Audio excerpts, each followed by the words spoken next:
దేవుని జనాంగమా, ప్రభు రాకడ దినాలు అంటే ఇంతకుముందు మనం గంట, అరగంట, నిమిషాలు అనేవారం. ఇప్పుడు దైవజనులు ఏమంటున్నారంటే క్షణాలే. అంటే ఏ క్షణమైనా, ప్రభు అన్నాడు కదా, నా రాకడ నాకు తెలియదు, దేవుడికి మాత్రమే తెలుసు. ప్రభువుకే తెలియనప్పుడు మనకి ఎలా తెలుస్తుంది? అంచేత ఏ క్షణమైనా ఉండొచ్చు. ఎందుకంటే ఈవెంట్స్ మనం చూస్తూ ఉన్నప్పుడు, జరుగుతున్నటువంటి కార్యాలు మనం చూస్తూ ఉన్నప్పుడు ప్రపంచంలో నిజంగా ఆయన రాకడ ఉంది. ఇప్పుడు అంత్యక్రీస్తు ఎలాగొస్తాడు? అంత్యక్రీస్తు అంటే నల్లగా రాడు, లేకపోతే ఇంకేమంటారండి, ఏ వేషం వేసుకొని వస్తాడు? వెలుగుదూత వేషంలో కూడా రాడు. అంటే మనం అనుకుంటాం వెలుగుదూత వేషంలో వస్తాడో, తెల్లగా ఉన్నాడో వస్తాడో. అయితే ఇప్పుడు మనం చూస్తూ ఉన్నాం, ఆల్రెడీ అంత్యక్రీస్తు కార్యాలు మొదలైపోయాయి. ఎక్కడో ఎవరో ఒకరు వస్తారు అని కాదు. ప్రపంచం గందరగోళంలో ఉన్నాం. అంత్యక్రీస్తు ఎలాగొస్తాడు, ఎవరు వస్తారు? ఇప్పుడు కొంతమంది ట్రంపే అంత్యక్రీస్తు అంటున్నారు, లేకపోతే అల్లుడే అంత్యక్రీస్తు అంటున్నారు, లేకపోతే ఇంకెవరో అంత్యక్రీస్తు అంటున్నారు. ఇలా కాదు అనుకోవడం. అది ఎలాగొస్తుంది అన్నప్పుడు ఎవరో ఒక మనిషి ద్వారా అని కాదు. ఎందుకంటే ప్రపంచాన్ని పాలించే 10 దేశాలు రావాలి, 10 దేశాలని పాలించే ఒక నాయకుడు కావాలి. ఇన్ని రీతిలుగా రాబోయే దినాలు మనకి ఉంటాయి. AI అంటే ఏంటమ్మా? అక్కడి నుంచి యవనస్తులు చర్చ అంతా, అబ్బా అందరికి ఇంగ్లీష్ వచ్చిందమ్మా బాగా. Artificial intelligence. తెలుసా, AI ఎవరైతే రోబోట్ను తయారు చేశాడో, దాంట్లో జ్ఞానం పెట్టాడో, అతన్ని చంపేసింది ఆ రోబో. అది మనందరికీ తెలుసు. తర్వాత ఈ AI అనేది ఎలాగా ఫైల్లోకి వచ్చేస్తూ ఉందంటే, దాంట్లో చిప్ పెడుతున్నారు. అన్ని రకాల విషయాల్ని దాంట్లో చిప్ పెట్టడంతో మరి ఎంత టెక్నాలజీ పెరిగిపోయిందో అది మనకి అవగాహన లేదు. జరుగుతున్నవి చూడడమే మనకు తెలుసు. ఇప్పుడు నేను మీకు డబ్బులు పంపాను, యాక్సిస్ బ్యాంక్ నుంచి ఫలానా వారికి నేను డబ్బులు పంపాను. ఇలా పంపగానే టిక్ టిక్, మీ దగ్గర టిక్ టిక్. ఏంటి ఇంత ఫాస్ట్? ఎలాగెళ్ళిపోయింది? నా డబ్బులు ఎక్కడ కట్ అయిపోయి అప్పుడు మీ దగ్గరకు ఆ డబ్బులు ఎలాగ చేరిపోయి? ఎప్పుడైనా ఆలోచించారా? అంటే ఎంత ఫాస్ట్ డెవలప్మెంట్ అంటే ఇప్పుడు 5G వరకు ఇంకా మనం ఫుల్గా వెళ్ళలేదు. ఇండియా అందరం ఉపయోగించడం లేదు, కొద్దిమంది. ఇప్పుడు 6G వచ్చేయడానికి సిద్ధంగా ఉందంట. అంటే మనం ఎగరబోతూ ఉన్నాం ఆకాశంలో. చాలా జాగ్రత్తగా మనం ఆలోచించినట్లయితే, తర్వాత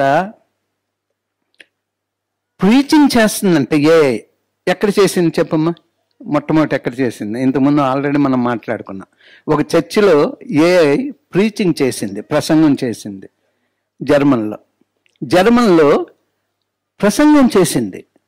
ఎంత అద్భుతమైన ప్రసంగం అంటే ఏ ప్రీచరు ప్రీచ్ చేయలేని విధంగా ప్రీచ్ చేసింది. కానీ ఒకటి తక్కువ, ఆత్మీయ ఆహాభావాలు తన దగ్గర లేవు, వింటున్న వారికి మనకి లేదు. అంటే మామూలుగా ప్రసంగం చేసింది అంతే.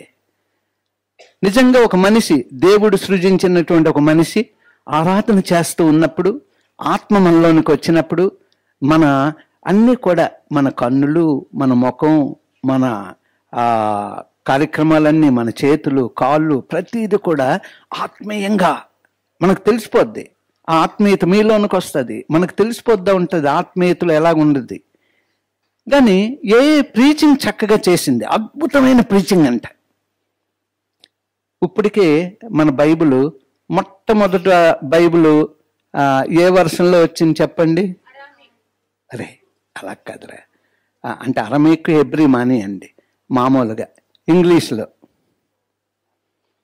KJV, king James version. అది అద్భుతమైనటువంటి వర్షన్, అది అందరికీ తెలుసు. రాను ఏమైపోయిందంటే డినామినేషన్స్ ఎక్కువైపోయి ఒక్కొక్క డినామినేషను బైబిల్ ట్రాన్స్లేట్ చేస్తున్నప్పుడు కొన్ని టర్మ్స్ తీసేసి ఇక్కడ లేవు, హెబ్రీలో లేవు, గ్రీకులో లేదు, అరమేయకులో లేదని చెప్పి వాళ్ళు కొన్ని యాడ్ చేశారు. ఇలాగా ఇంగ్లీష్లో ఎన్ని వర్షన్స్ వచ్చాయో, అంటే తెలుగులో అయితే అన్ని వర్షన్స్ రాలేదు, 3-4 వచ్చాయి అంతే తెలుగులో. ఈ వర్షన్స్ వచ్చాయి కదా, ఇప్పుడంట ఏఐతో మళ్ళా ఒక కొత్త వర్షన్ తీసుకురాబోతున్నారంట, ఆర్టిఫిషియల్ ఇంటెలిజెన్స్తో. అంటే అది అన్నీ మార్చేస్తుంది, బైబిల్ను మార్చేస్తుంది. ఇప్పుడు వచ్చిన కొన్ని ట్రాన్స్లేషన్లు మనం చూసినప్పుడు ఒరిజినాలిటీ పోయింది దాంట్లో. అంటే ఇప్పుడు మనకు అర్థమయ్యే భాష అని చెప్తున్నారు కానీ ఆ ఒరిజినాలిటీ, ఆ పవర్ లేదు. చూడండి ఎలాగో, అంటే మానవులే ఇప్పటి వరకు ఎన్నో ట్రాన్స్లేషన్ తీసుకొని వచ్చారు, ఇప్పుడు ఏఐ ద్వారా బైబిల్ని ట్రాన్స్లేట్ చేస్తారంట. కరెక్ట్గా తెలియకుండానే దాంట్లో అన్ని మార్పులు వచ్చేస్తాయి. సో ఆ రీతిగా ఉన్నది. తర్వాత ఇంకొకటి న్యూయార్క్లో, న్యూయార్క్ ఎక్కడుంది? రష్యాలో ఉంది కదా, ఎక్కడుందమ్మా? అమెరికా. న్యూయార్క్ అమెరికాలో ఉందంట. అక్కడ ఒక పెద్ద లైబ్రరీ ఉంది. ఆ లైబ్రరీలో ఎంత ప్రాముఖ్యత అంటే ఆ యొక్క లైబ్రరీకి బైబిలే ప్రాముఖ్యత. అన్ని రకాల వర్షన్స్ బైబిల్స్ ఉంటాయి. అనేకులు వెళ్ళి ప్రభువుని నమ్ముకోలేని వాళ్ళు కూడా బైబిల్ తీసి చదువుకుంటారు, నమ్ముకున్న వాళ్ళు కూడా వర్షన్స్ తీసి చదువుకుంటూ ఉంటారు. ఇప్పుడు మొత్తం ఆ లైబ్రరీ నుంచి బైబిల్ని తీసేశారంట. తీసి పోర్నోగ్రఫీ అనేటువంటి పుస్తకాలు అక్కడ పెట్టారు. ఆ పుస్తకాలు యవ్వనస్తులు చదువుతూ ఉన్నారంట.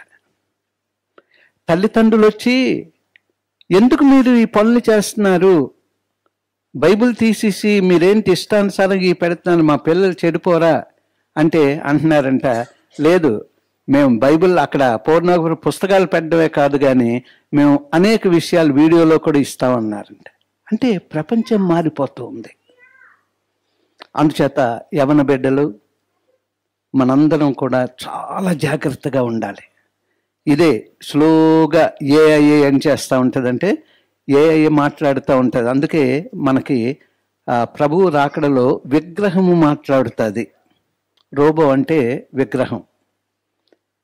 యెరూషలేము మందిరంలో రోబో పెట్టాడు అనుకోండి, అప్పుడు యూదులకి కన్నులు తెరవబడతాయి. అప్పుడు వరకు అంత్యక్రీస్తునే క్రీస్తు అనుకుంటున్నారు. మనం అంత్యక్రీస్తుని మనం అనుకుంటే ఈ టెక్నాలజీని బట్టి, ఈ టెక్నాలజీ అంతా తయారు చేసిన వాళ్ళు ఎవరంటే యూదులే. ప్రపంచమంతా యూదులు లేకపోతే, వాళ్ళ టెక్నాలజీ లేకపోతే ఇంతవరకు మనం అభివృద్ధి కాము. దేవుడిచ్చాడు టెక్నాలజీ యూదులకి, ఆ దేశమే సపరేట్, ప్రభు ప్రజ. సో అన్నీ బాగున్నాయి. కానీ ఇప్పుడు మనం చాలా జాగ్రత్తగా, అంటే ఆయన రాకడ దినాల్లో ఉన్నాం. బలహీనపరిచే రీతిగా సాతానుడు ప్రతి కుటుంబంలోనికి వస్తాడు. అంచేత సెల్ లీడర్సు ఎంతో జాగ్రత్తగా కుటుంబాలని నడిపించాలి, కుటుంబ పరిస్థితులు తెలుసుకోవాలి. యవన పిల్లలు ఎలాగున్నారు, స్త్రీలు ఎలాగున్నారు, పురుషులు ఎలాగున్నారు, తల్లిదండ్రులు ఎలాగున్నారు అని ఆలోచన చేయాలి. కుటుంబ పరంగా మీరు ఆలోచన చేయాలి, మిమ్మల్ని నడిపించే నాయకులు కూడా ఆలోచన చేయాలి. చాలా జాగ్రత్తగా మన ఆత్మీయ జీవితాల్లో కొనసాగాలి. ఎదుగుచున్న భక్తులు పడిపోయే దినాలు. ఈ దినం గొప్ప భక్తులైనటువంటి వారు అనేక రీతిలుగా మరి నైతిక విలువలు లేకుండా దేవుణ్ణి గణపరచకుండా వారి ద్వారా దేవుని నామం అపకీర్తి పాలు చేస్తూ ఉన్నారు.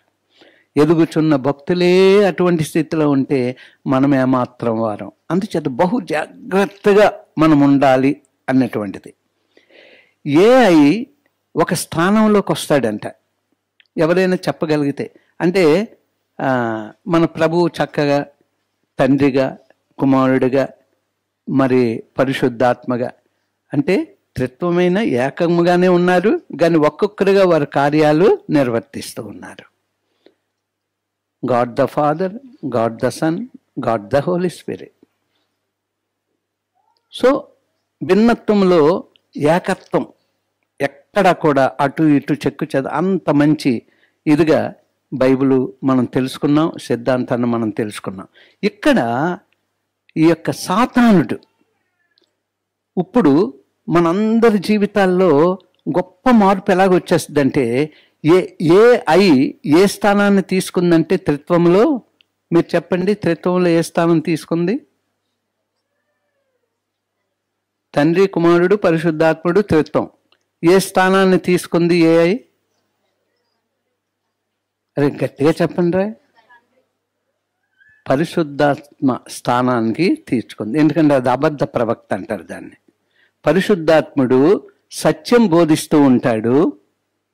సాతానుడు ఏం చేస్తాడు? అబద్ధ బోధకుడు అబద్ధాలు చెప్తూ ఉంటాడు. ప్రపంచం అంతా ఇప్పుడు అబద్ధమే.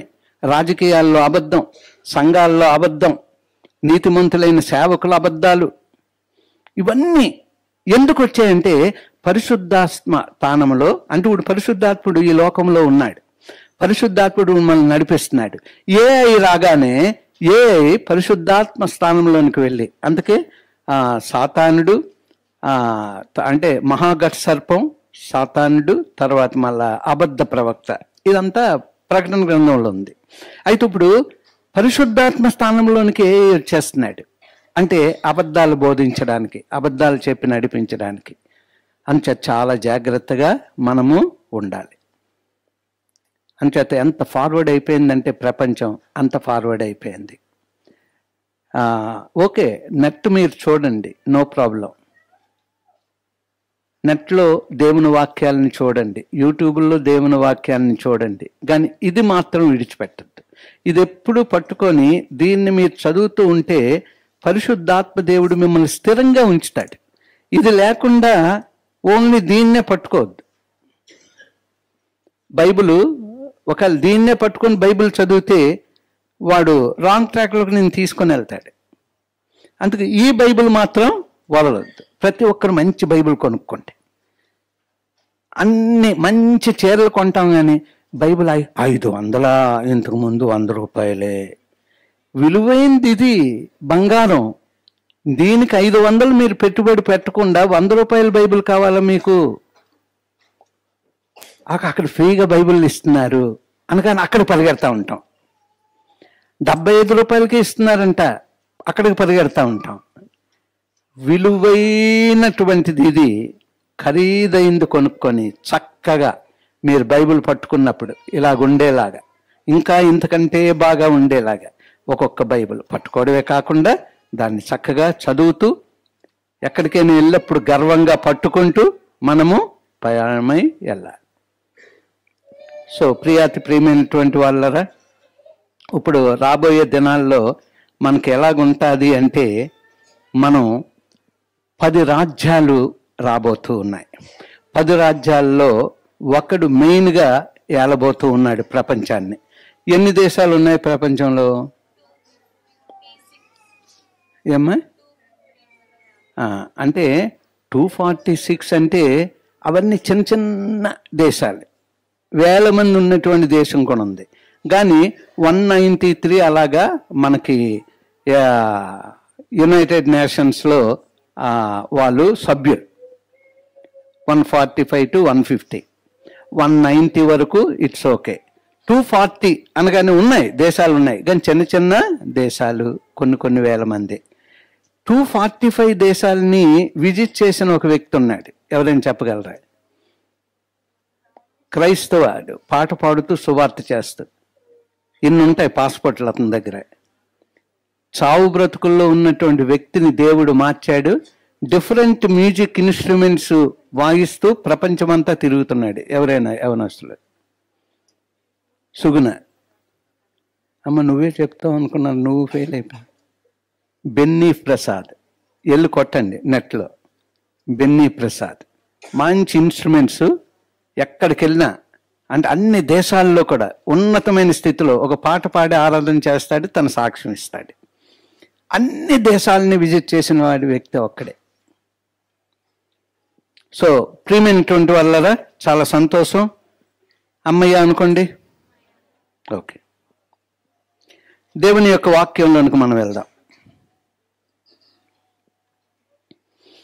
ఒక వాక్య భాగం చదువుకుందాం, తర్వాత వాక్యంలోనికి వెళ్దాం.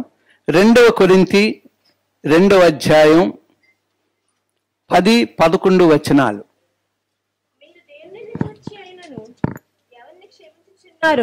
నేనును వారిని క్షమించుచున్నాను. నేనేమైనాను క్షమించి ఉంటే సాతాను మనల్ని మోసపరుచుకున్నట్లు మీ నిమిత్తము క్రీస్తు సమ్ముఖమనందు క్షమించి ఉన్నాను. సాతాను తంత్రములను మనము ఎరుగని వారము కాము. ఓకే, ఇక్కడ చాలా చక్కని మాట మనకు కనబడుతుంది. మీరు దేని గూర్చి అయినను ఎవరిని క్షమించుచున్నారు, నేనును వానిని క్షమించుచున్నాను. 5వ వచనం నుంచి మీరు చదివినట్లయితే ఈ క్షమాపణ గురించే వస్తూ ఉంది. ఈ క్షమించడం అనేది చాలా ప్రాముఖ్యమైంది క్రైస్తవ జీవితంలో. యేసయ్య అలాగే తన జీవితం మొదలు పెట్టారు. మరి భక్తులైనటువంటి వారు ఆ రీతిగానే క్షమించి అద్భుతాలు వారి జీవితాల్లో చూసే విధంగా దేవుడు చేశాడు. అలాగే మనలో కూడా క్షమాపణ హృదయం చాలా ఇంపార్టెంట్. దాని గురించే చెప్పుకుంటూ వచ్చి, మీరు దేని గూర్చి ఎవరిని క్షమించుచున్నారో నేనును వానిని క్షమించుచున్నాను. నేనేమైనాను క్షమించి ఉంటే సాతాను మనలను మోసపరచకుండునట్లు మీ నిమిత్తము క్రీస్తు సముఖమునందు క్షమించి ఉన్నాను. ఇంకా క్షమాపణ గురించి మనం ముందుకు వెళ్లకుండా ఇక్కడ ఒక మాట రాసి ఉంది, సాతాను తంత్రములను మనము ఎరుగని వారము కాదు అని ఉంది. సాతాను తంత్రములను మనము ఎరగని వారము కాదు అంటే అర్థం ఏంటి? అమ్మా, నేను ఎవరిని అడుగుతాను, ఈ లైన్ చెప్పండి. సాతాను తంత్రములను మనం ఎరగని వారము కాము గనుక అని ఉంది అంటే ఏంటి? అమ్మ, మీరు మీ ఈ లైన్ చెప్పండి. ఎవరు గట్టిగా చెప్తారో వాళ్ళని బట్టి నేను దేవుని స్తుతిస్తాను. మౌనంగా ఉంటే వీళ్ళు ఇంతే అనుకుంటాను. మీ లైన్ చెప్పండి. మీరు చెప్పండి. మీరు చెప్పండి రా. హెడ్డింగ్ పెట్టినానా?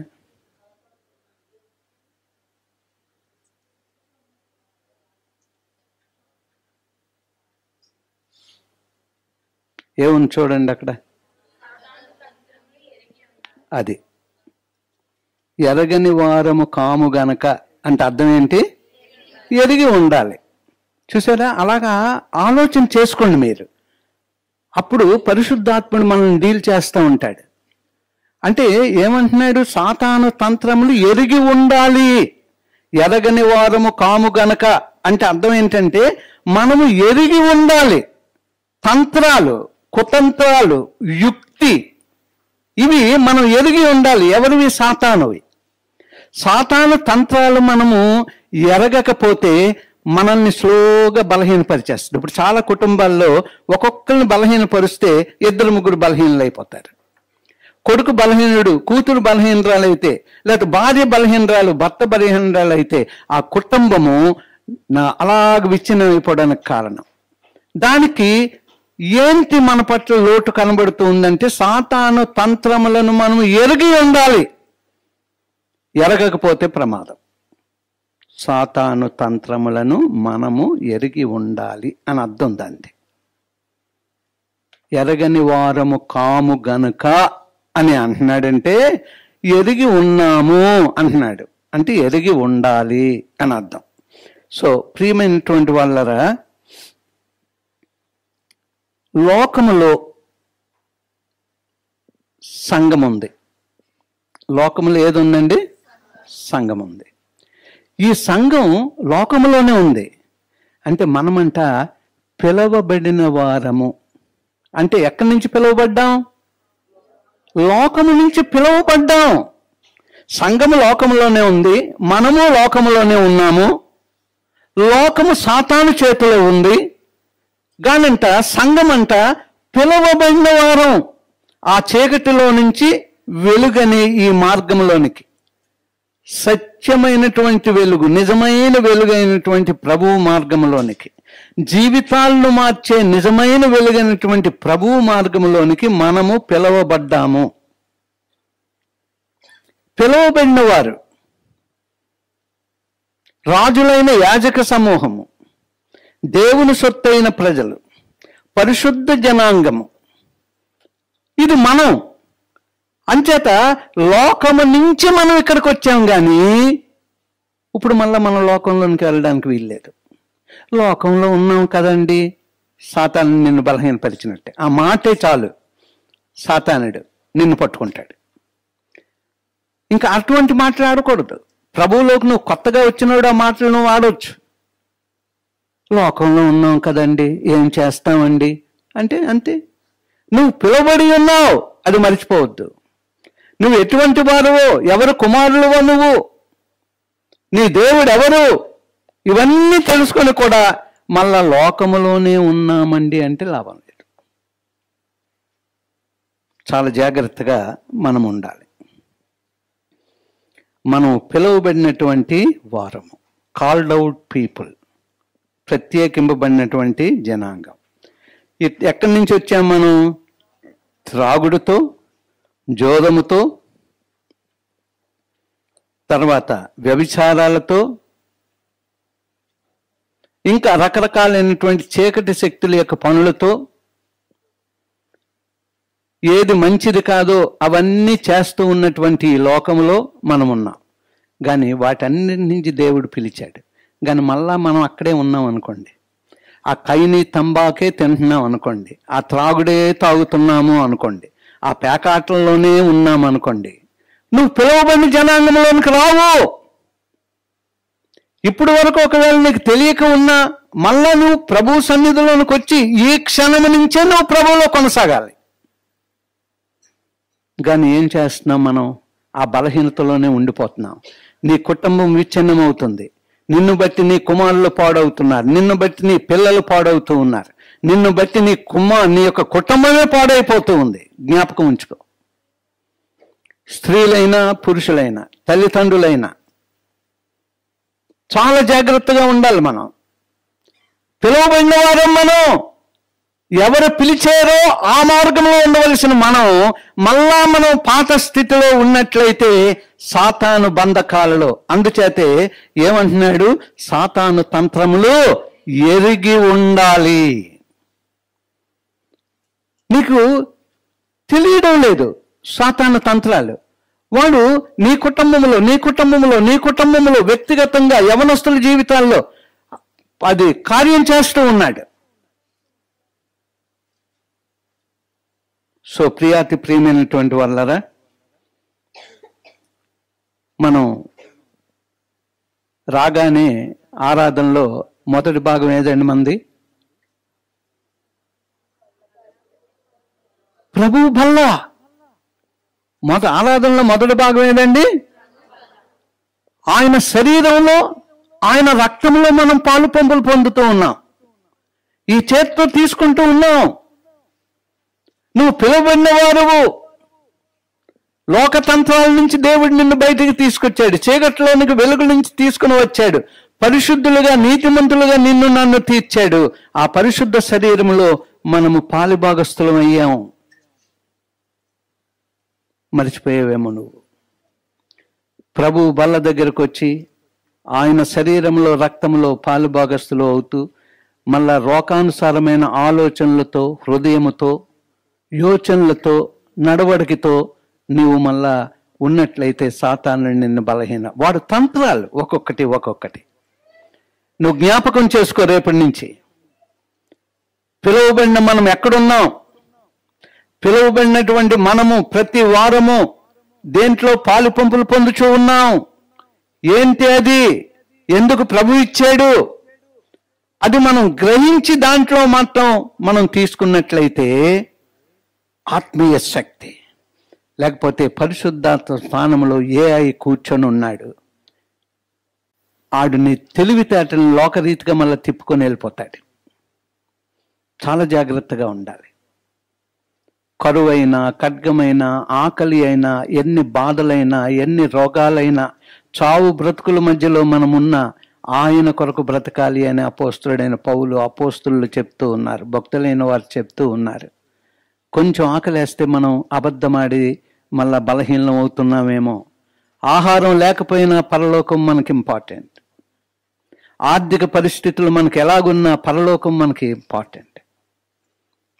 ఒక్కొక్కసారి మనల్ని ఆహారం లేక, లేకపోతే ఆర్థిక పరిస్థితులను బట్టి, అనారోగ్యాలను బట్టి, అనేక రకాలైనటువంటి మానసిక క్షోభను బట్టి మనం తప్పిపోతూ ఉన్నాం. చాలా జాగ్రత్తగా సాతాను తంత్రములు ఎరిగి ఉండాలి. చెప్పండి అందరూ. ఎందుకు మీ చేత చెప్పించానో తెలుసా? మీకు అర్థం అవ్వాలని. ఇప్పుడు మనం చూసుకోబోయే సబ్జెక్టు మీకు అర్థం అవ్వాలి. ఇది మామూలు సబ్జెక్ట్ కాదు. సాతాను తంత్రాలు స్లోగా ఎలాగ వాడు ప్రవేశిస్తూ ఉన్నాడు. యవనస్తుల్లో ఐక్యత లేదు, స్త్రీల్లో ఐక్యత లేదు, కుటుంబంలో ఐక్యత లేదు, సంఘములో ఐక్యత లేదు. పైకే మనం భక్తి చూపెడుతూ ఉన్నాం. చాలా జాగ్రత్తగా ఉండాలి. ఇప్పుడు మనం యెషయా గ్రంథం 6వ అధ్యాయం 5 నుంచి 7 వచనాలు చదువుకుందాం. నేను అపవిత్రమైన పెదవులు గలవాడును, అపవిత్రమైన పెదవులు గల జనుల మధ్యను నివసించువాడును. నేను నశించితిని, రాజును సైన్యములకు అధిపతి నాకు యెహోవాను నేనే కన్నులారా చూచితననుకొంటిని. అప్పుడు ఆ సేరాపులలో నొకడు తాను బలిపీఠం వద్ద నుండి కారుతో తీసిన నిప్పును చేత పట్టుకొని నా యొద్దకు ఎగిరి వచ్చి నా నోటికి దాన్ని తగిలించి, ఇది నీ పెదవులకు తగిలేను గనుక నీ పాపమునకు ప్రాయశ్చిత్తమాయెను, నీ దోషము తొలగిపోయెను అనెను. అంతే. సో ప్రియమైనటువంటి వాళ్ళరా, యెషయాని మనం చూసినప్పుడు ఎక్కడో ఉన్నాడు, ఎక్కడో జీవిస్తున్నాడు, ఏదో జీవిస్తూ ఉన్నాడు. కానీ ప్రభువు దర్శనం చూశాడంట. ప్రభువు దర్శనం చూసినప్పుడు అప్పుడు యెషయా అంటున్నాడు, అయ్యో నేను అపవిత్రమైన పెదవులు గలవాడను, అపవిత్రమైన పెదవులు గల జనుల మధ్యన నివసించువాడను, నేను నశించితిని, రాజును సైన్యములకు అధిపతి యెహోవాను నేను కన్నులారా చూచితిననుకొంటిని. ఎప్పుడైతే చూశాడో తన జీవితం జ్ఞాపకం వస్తుంది. ఏ ప్రజల మధ్య ఆయన ఉండకూడదో అక్కడున్నాడని జ్ఞాపకం వస్తుంది. ఆ దర్శనము చూడగానే ఏమైందంటే, అప్పుడు అంటే నేను చూచితిననుకొంటిని. అప్పుడు ఆ శరాపులలో ఒకడు తాను బలిపీఠం మీద నుండి కారుతో తీసిన నిప్పు చేత పట్టుకుని నా యొద్దకు ఎగిరి వచ్చి నా నోటికి దాన్ని తగిలించి, ఇది నీ పెదవులకు తగిలిన గనుక నీ పాపమునకు ప్రాయశ్చిత్తమాయెను, నీ దోషము. ఎప్పుడైతే అయ్యో అన్నాడో అంతేనండి, చాలు. ఎప్పుడైతే అయ్యో అన్నాడో, నిజమైన పాప పశ్చాత్తాపం పొందాడో, నేను ఎవరిని గుర్తించుకున్నాడో, ఎవరి మధ్య ఉన్నానని గుర్తించుకున్నాడో, ఆ ముఖ దర్శనములో ఆ వెలుగులో తన చీకటిని సంపూర్ణంగా తెలుసుకొని అయ్యో అన్నాడంట. వెంటనే శరాపుల్లో ఒకడు ఆ బలిపీఠం మీద నుంచి ఆ అగ్ని తీసుకుని వచ్చి పెదవులకు తాకి అంటుందంట, ఇంకేమి నీవు వర్రీ అవ్వాల్సినటువంటి పని లేదు, నీ పెదవులకి తగిలింది కదా ఈ యొక్క అగ్ని, నీ పాపమునకు ప్రాయశ్చిత్తమైన, నీ దోషము తొలగిపోయెను అని చెప్పాడు అన్నమాట. అంటే పరిశుద్ధాత్మ అగ్ని ఏం చేస్తుందంట, మన జీవితంలో పశ్చాత్తాపం కలిగించి మనలో ఉన్న మస్టును, దేవునికి వ్యతిరేకమైనటువంటిది ఏది ఉన్నప్పటికీ, అపవిత్రత ఉన్నప్పటికీ వాటన్నిటిని కాల్చివేస్తుందంట. పరిశుద్ధాత్మ అగ్ని చాలాసార్లు మనం అనుకుంటాం ఏంటంటే, పరిశుద్ధాత్మ అగ్ని మనల్ని మండించేస్తుంది. పరిశుద్ధాత్మ అగ్ని నిన్ను గెంతులేసినట్టుగా కేకలేసినట్టుగా చేయదు. అగ్ని వచ్చినప్పుడు నీ చెత్తను కాల్చివేస్తుంది, శుద్ధీకరిస్తుంది. అప్పుడు నువ్వు నిజమైన ఆరాధనలో దేవుణ్ణి గణపరచగలిగిన వాడుగా ఉంటావు. చాలా మందికి తెలియక అగ్ని బాప్తిజం అగ్ని గెంతేస్తూ ఉంటారు. ఈ మధ్య పాస్టర్ గారు అగ్ని నేర్పేస్తున్నారు. పరిశుద్ధాత్మ అంటే ఇక్కడ గెంతేస్తున్నారు, వెళ్ళిపోయి వీధుల్లోని వాళ్ళు చేయవలసిన పనులన్నీ చేస్తున్నారు. ఆడవాళ్ళు, మగవాళ్ళు, యవనస్తులు అందరూ కూడా సంఘంలో ఉన్నవారే. పాపం చేసేవారు లోకంలో ఎక్కువ మంది కనబడుతున్నారంటే సంఘంలో ఉన్నవారే. నా బలహీనతలను వాడు గుర్తెరగాడు, కానీ నీవు వాడిని గుర్తెరగలేదు.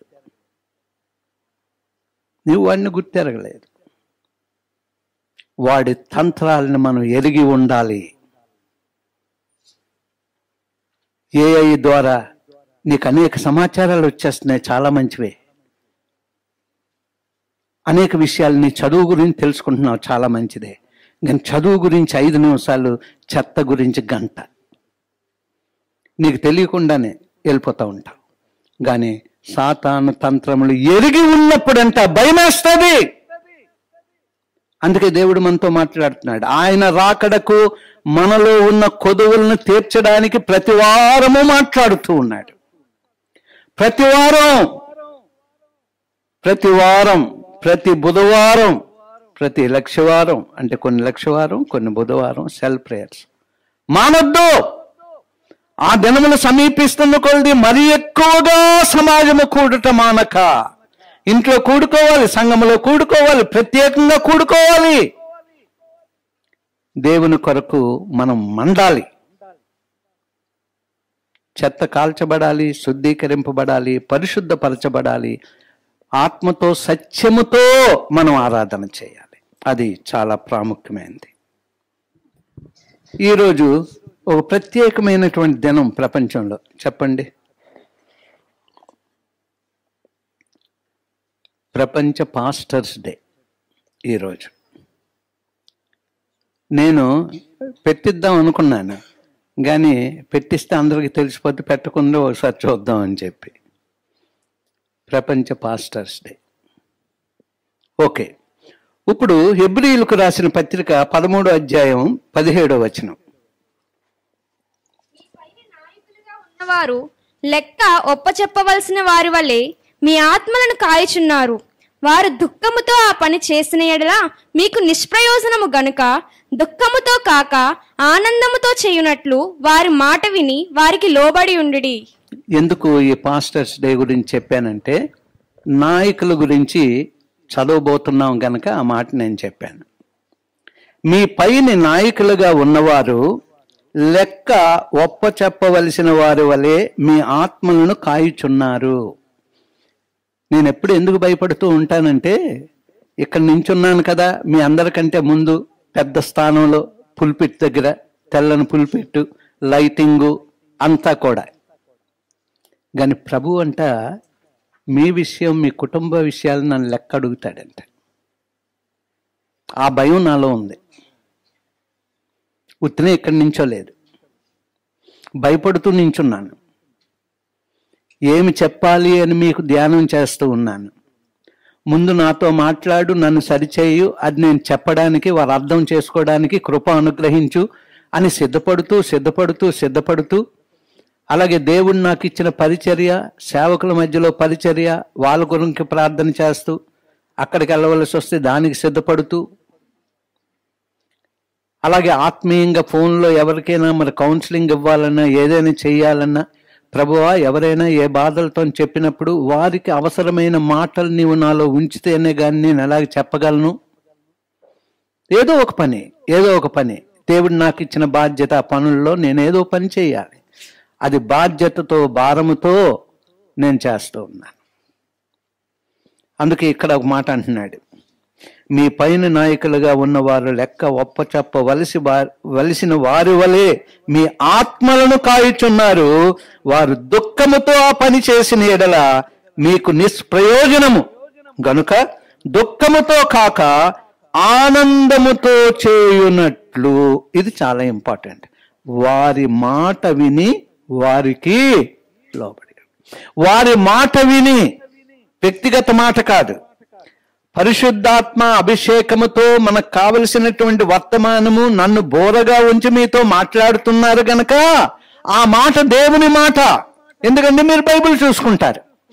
దైవజనుడు చెప్పిన మాట బైబిల్లో ఉందా లేదా? ఒకవేళ ఉన్నట్లయితే దేవుడు మనతో మాట్లాడాడు.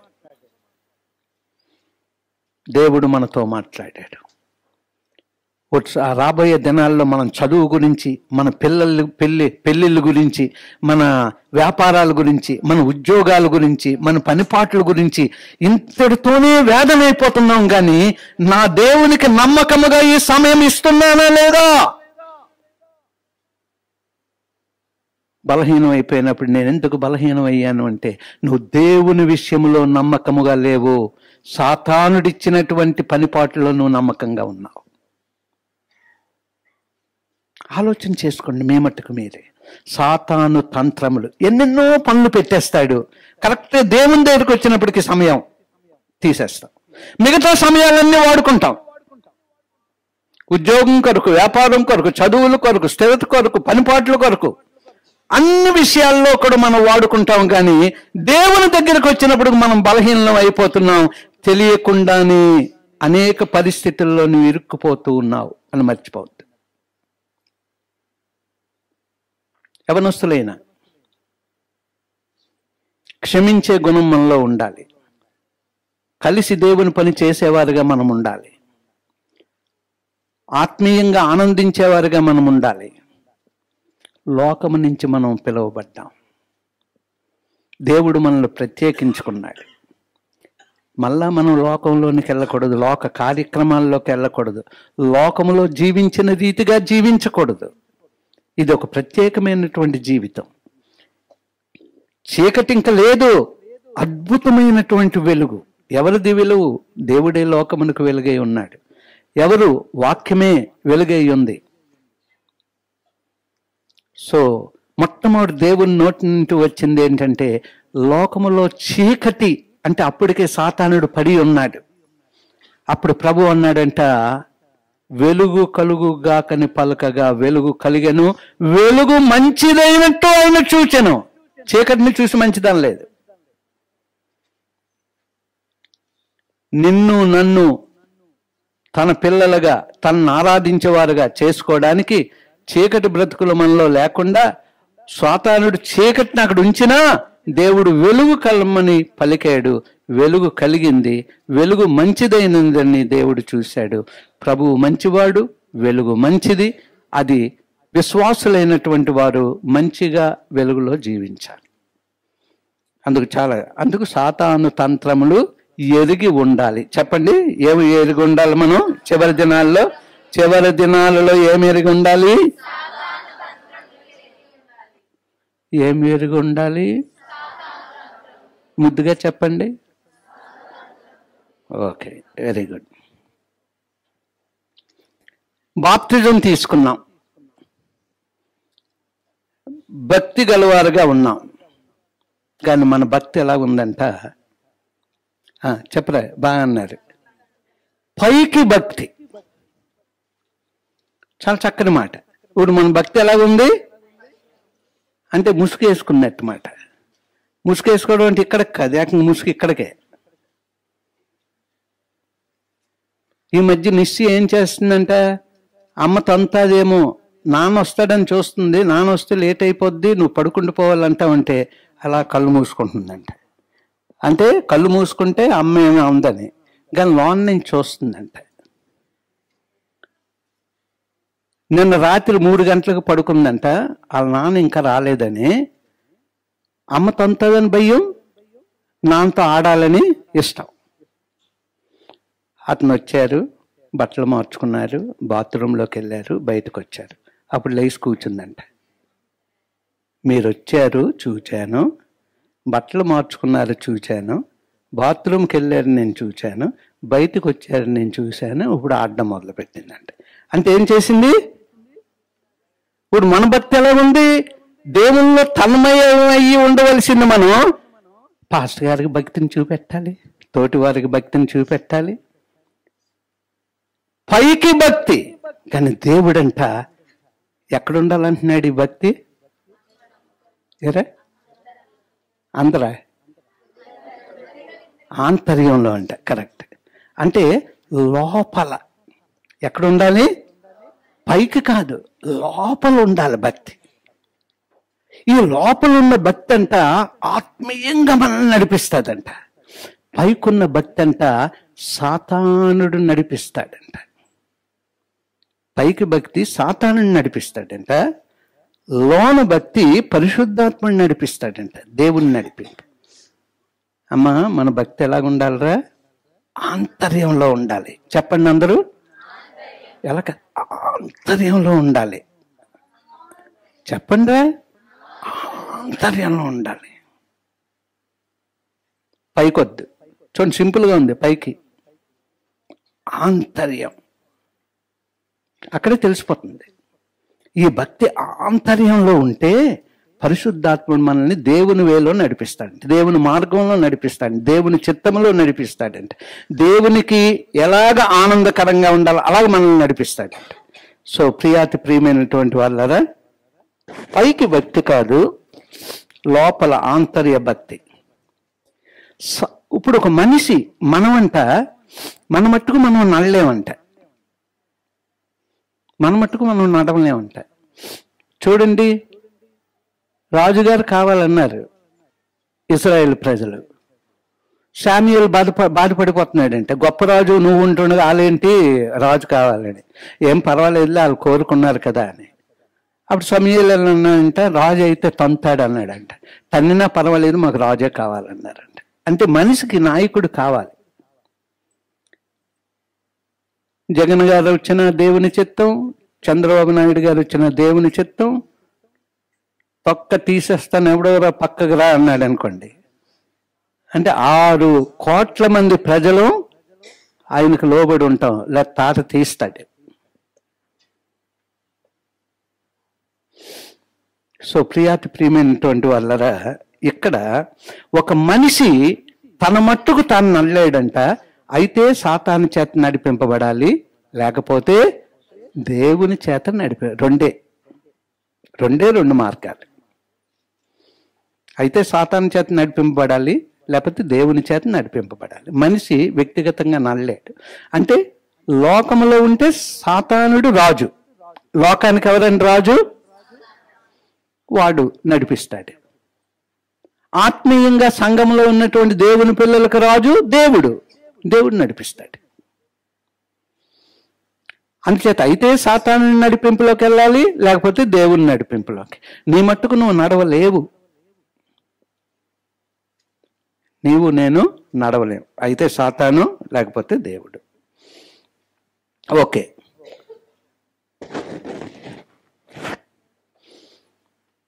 నీతిమంతుల మీద దేవుని కనుదృష్టి ఉంటుందంట. ఎవరి మీద? నీతిమంతుల మీద దేవుని కనుదృష్టి ఉంటుందంట. సాతాను కనుదృష్టి కూడా ఉంటుందంట. దేవుని పిల్లలు నీతిమంతుల మీద కాదు, లోకస్తుల మీద సాతాను కళ్ళు. నేను చెప్పింది కరెక్టా కాదా? నేను చెప్పింది కరెక్టా కాదా? లోకములో ఉన్న వారి మీద సాతాను కళ్ళు ఉంటాయి, నీతిమంతుల మీద దేవుని కళ్ళు ఉంటాయి. నేను చెప్పింది కరెక్టా కాదా? ఏమ్మా కాదా? మరి సాతాను కళ్ళు ఎవరి మీద ఉంటాయి? అంటే సాతాను కళ్ళు విశ్వాసుల మీదే ఉంటాయంట. ఎందుకంటే లోకస్తులందరూ ఆడి చేతిలో ఉన్నాడు, ఆడి కళ్ళు ఉండవలసిన పని లేదు. ఎవరి మీద ఉంటుంది? మా మీదనండి. ఎవరి మీద? మన మీదే.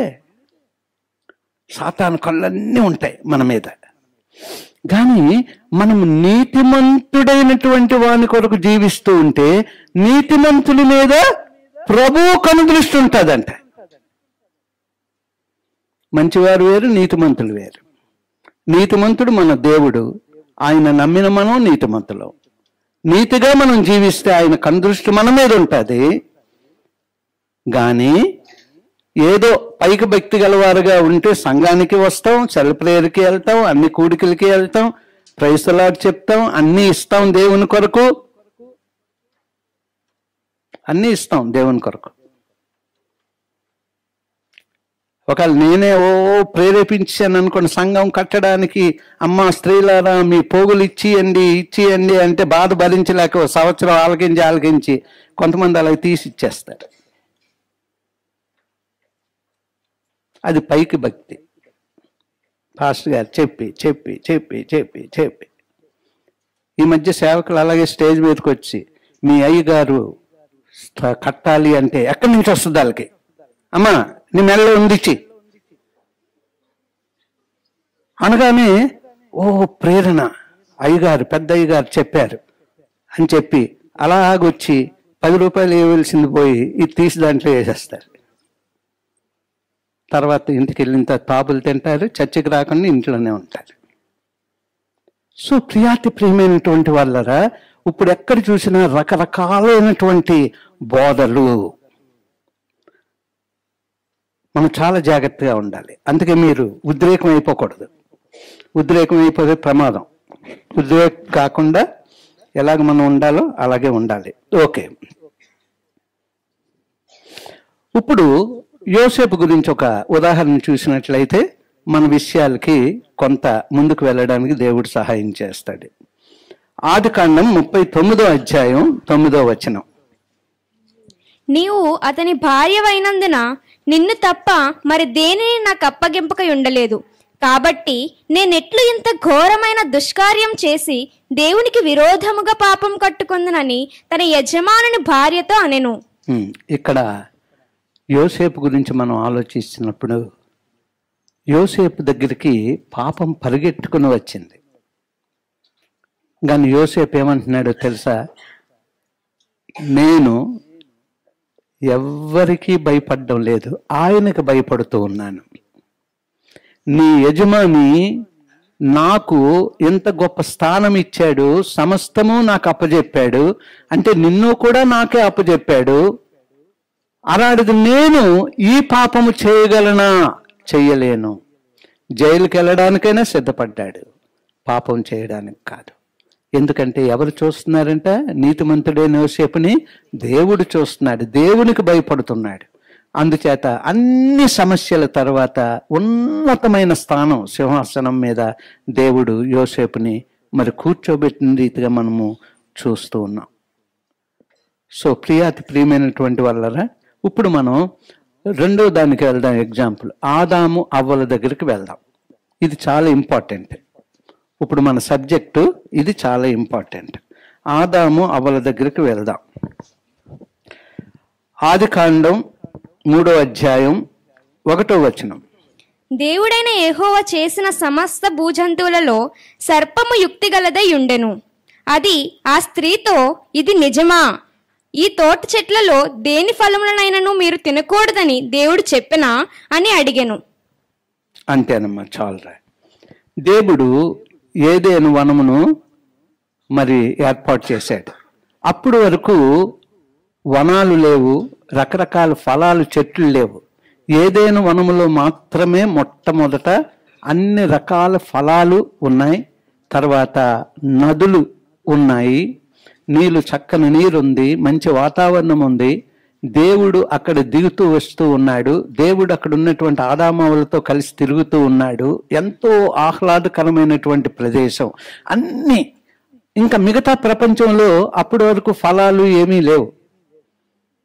ఓన్లీ ఏదేను వనంలో మాత్రమే దేవుడు తన పిల్లలకి అన్ని రకాల ఫలాలని కూడా ఇచ్చాడు. సుందరమైనటువంటి తోట, ఏదేను తోట. చక్కని నీరు, ఆహ్లాదకరమైనగా ఉంటుంది, మంచి గాలి, మంచిగా ఉండొచ్చు. ఆదాము అవ్వలు మరి జీవిస్తూ ఉన్నారు.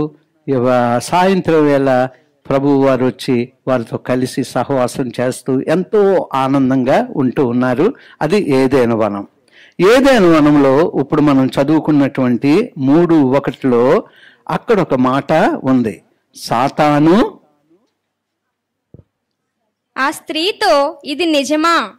ఈ తోట కాదురా, 1 అది అది నాకు కావాల్సింది ఏంటి? ఇక్కడ ఉన్నటువంటి జంతువుల్లో, భూలోక జంతువుల్లో ఏముందమ్మా? సర్పము యుక్తి గలది, సాతాను తంత్రములు ఎరగనివారు, అంటే ఎరిగి ఉండాలి అన్నారు కదా. అంచేత సాతాను తంత్రాల్లో ఏముంది?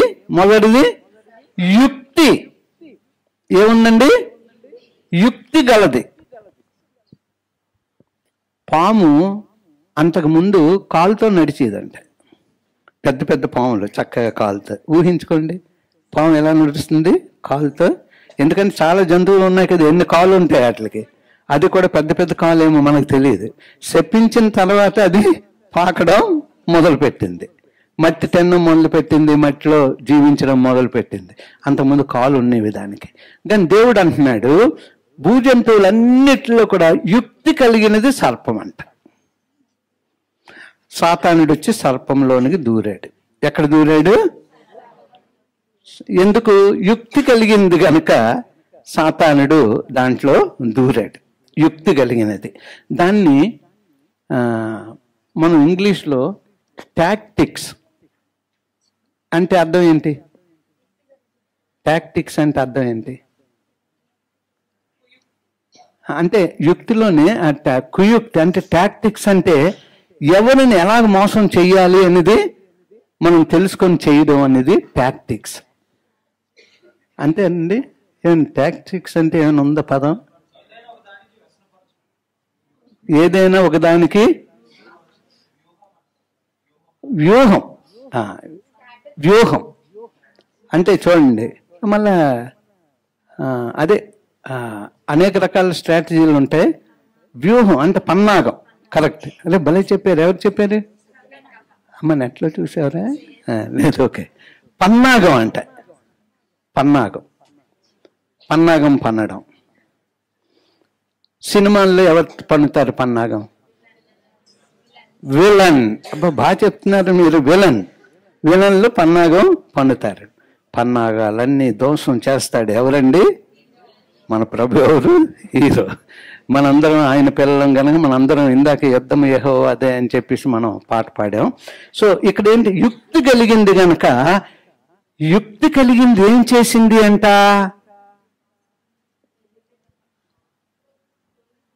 ఎలా వచ్చింది? నక్కి నక్కి వచ్చింది. ఎలా వచ్చిందండి? నక్కి నక్కి వచ్చిన జంతువుల పేర్లు చెప్పండి. కాదు, నక్క, ఇంకా పెద్ద పెద్దవి సింహము, పులి. ఏదైనా ఎర్ర కనబడ్డది అనుకోండి, దానికి ఆహారం పరిగెత్తొచ్చి అలాగ ఆగుతుంది. 4 అడుగులు వేసి అలాగ ఆగుతుంది. దగ్గరికి వెళ్ళడానికి ప్రయత్నిస్తుంది. ప్రయత్నించిన తర్వాత ఏం చేస్తుందంటే అబ్జర్వ్ చేస్తుంది. సాతానుకు యుక్తులు ఎరిగి ఉండాలి. అబ్జర్వ్ చేస్తుందంట.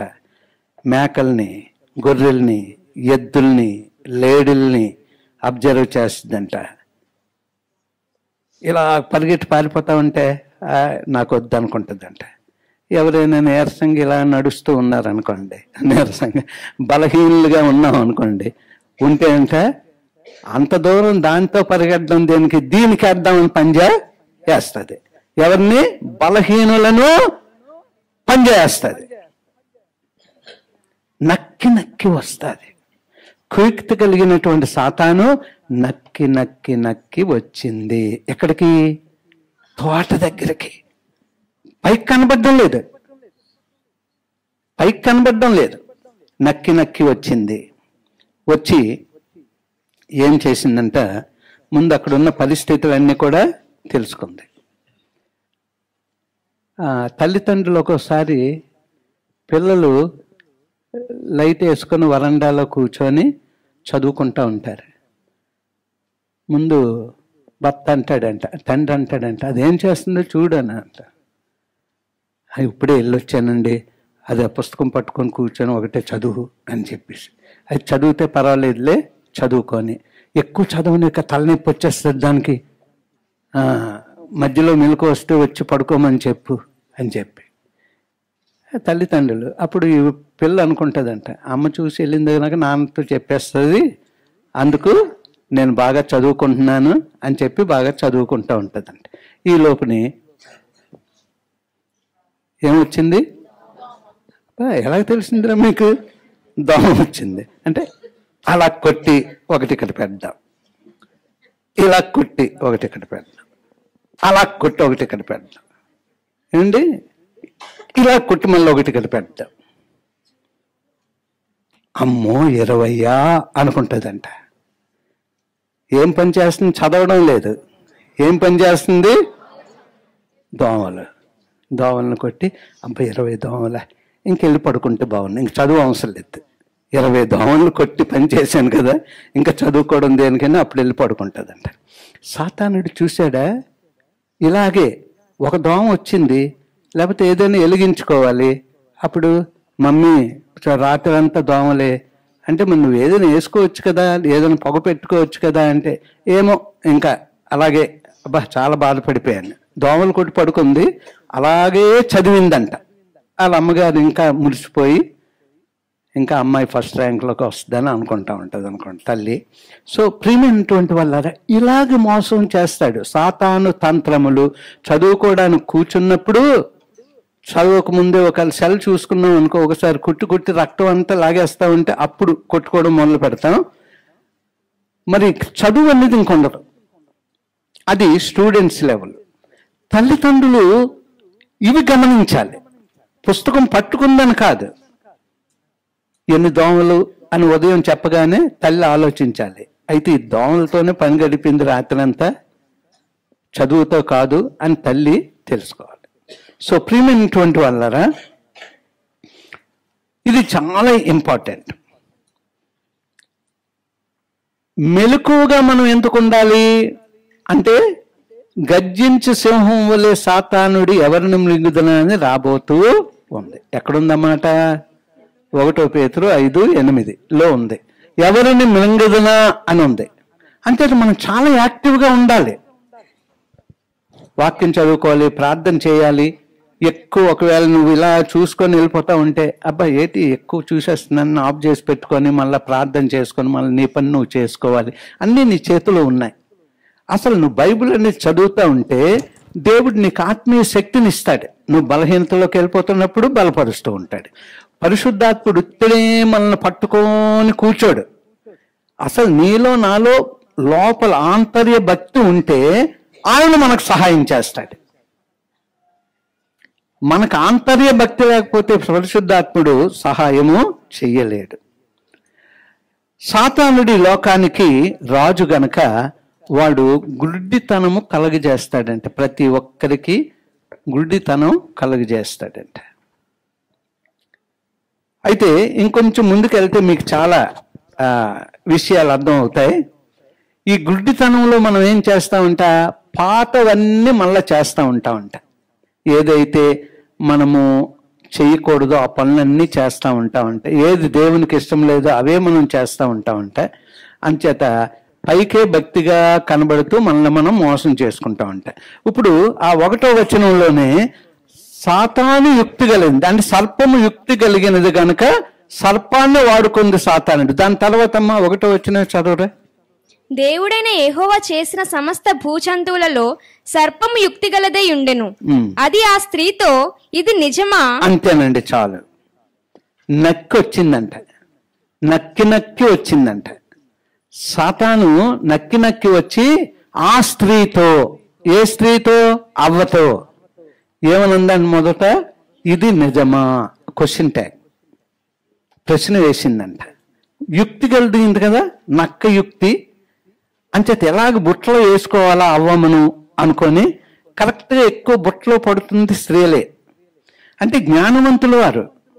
ఒక్కోసారి భర్తకు సలహా ఇస్తారు, పిల్లలకి సలహా ఇస్తారు, అన్నీ బాగానే ఉన్నాయి, కానీ బుట్టలో వాళ్ళే తొందరగా పడిపోతూ ఉంటారంట. అందుకే అవ్వమ్మను ఎన్నుకుందన్నమాట. ఎన్నుకొని ఇది నిజమా అని అడిగిందంట. ఆదామని అడగలేదు, అవ్వని అడిగింది. నిజమా అంటే దాని తర్వాత 2వ వచనం చదవరా. అందుకు స్త్రీ, ఈ తోట చెట్ల ఫలములను మేము తినవచ్చును, అయితే తోట మధ్యనున్న చెట్టు ఫలములను గూర్చి దేవుడు మీరు చావకుండానట్లు వాటిని తినకూడదనియు వాటిని ముట్టకూడదనియు చెప్పెనని సర్పముతో. ఇది నిజమా అని అడిగాడు అంతే. ఇది నిజమా అని అడగగానే అవ్వమ్మ చెప్పిందంట, ఇవన్నీ మేము తినొచ్చు కానీ తోట మధ్యలో ఒక చెట్టు ఉంది, ఆ చెట్టు ఫలాన్ని మీరు తినకూడదు. చెప్పాలరా మీరు, 2వ మాట మీరే చెప్పాలి, అప్పుడు మీరు ఇక్కడ ఉన్నారని అర్థం. మీరు తినకూడదు. చూడండి ఎంత ఖచ్చితంగా అవ్వమ్మ చెప్పిందో. అవ్వమ్మ చెప్తుంది, మా దేవుడు మాకు చెప్పింది ఏంటి అంటే, ఆ చెట్టు ఫలాన్ని మీరు తినకూడదు, ముట్టకూడదు. ఎవరు చెప్పారు? దేవుడు చెప్పాడు. తినొద్దు, ముట్టొద్దు అని అనగానే ఈ యుక్తి కలిగినటువంటి సాతాను మాట చదవరా. అందుకు సర్పము, మీరు చావనే చావరు. ఎంత బాగా చక్కగా చెప్పిందో. అంటే మీరు చావనే చావరు. 5వ వచనం కాదులేండి, మీరు ఏట్లా చదివారు? 2 చదివారు.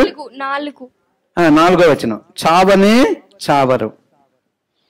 4వ వచనంలో మీరు చావనే చావరు, చస్తారు అని మా దేవుడు చెప్పాడు అంటే ఏమంటుందంటే మీరు చావనే చావరు అని యుక్తి కలిగినటువంటి సాతానుడు చెప్పాడు. ఇప్పుడు 5వ వచనం చదవమ్మా. ఏలయనగా మీరు వాటిని తిని తినమన మీ కన్నులు తెరవబడుననియు మీరు మంచి చెడ్డలను ఎరిగిన వారై దేవతల వలె ఉందురనియు దేవునికి తెలియనని స్త్రీతో చెప్పగా. ఎంత చక్కగా చెప్పిందంటే యుక్తిగా వచ్చింది. అవ్వమ్మ చెప్పిన మాటలు అన్నీ మంది విన్న తర్వాత చచ్చిపోతారని చెప్పాడా? చావరంటే చావరు, నిజమే అది. చావరంటే మీరు చావరు, మీ కన్నులు తెరవబడతాయి, ఇంకా మంచి చెడ్డలను తెలుసుకుంటారు, ఇంకా దేవదూతల వలె ఉంటారు. ఆ యుక్తి కలిగి చెప్పింది. ఎప్పుడైతే చెప్పిందో అటువైపు చూసిందంట. అప్పటి వరకు అటువైపు చూడలేదు. దేవుడు చెప్పిన మాటకి కట్టుబడ్డారు, అటువైపు చూడలేదు. కానీ చక్కగా చెప్పింది, తన రిఫరెన్స్ ఇచ్చింది సాతానుడు. ఈవిడెళ్ళి అది తీసుకుంది.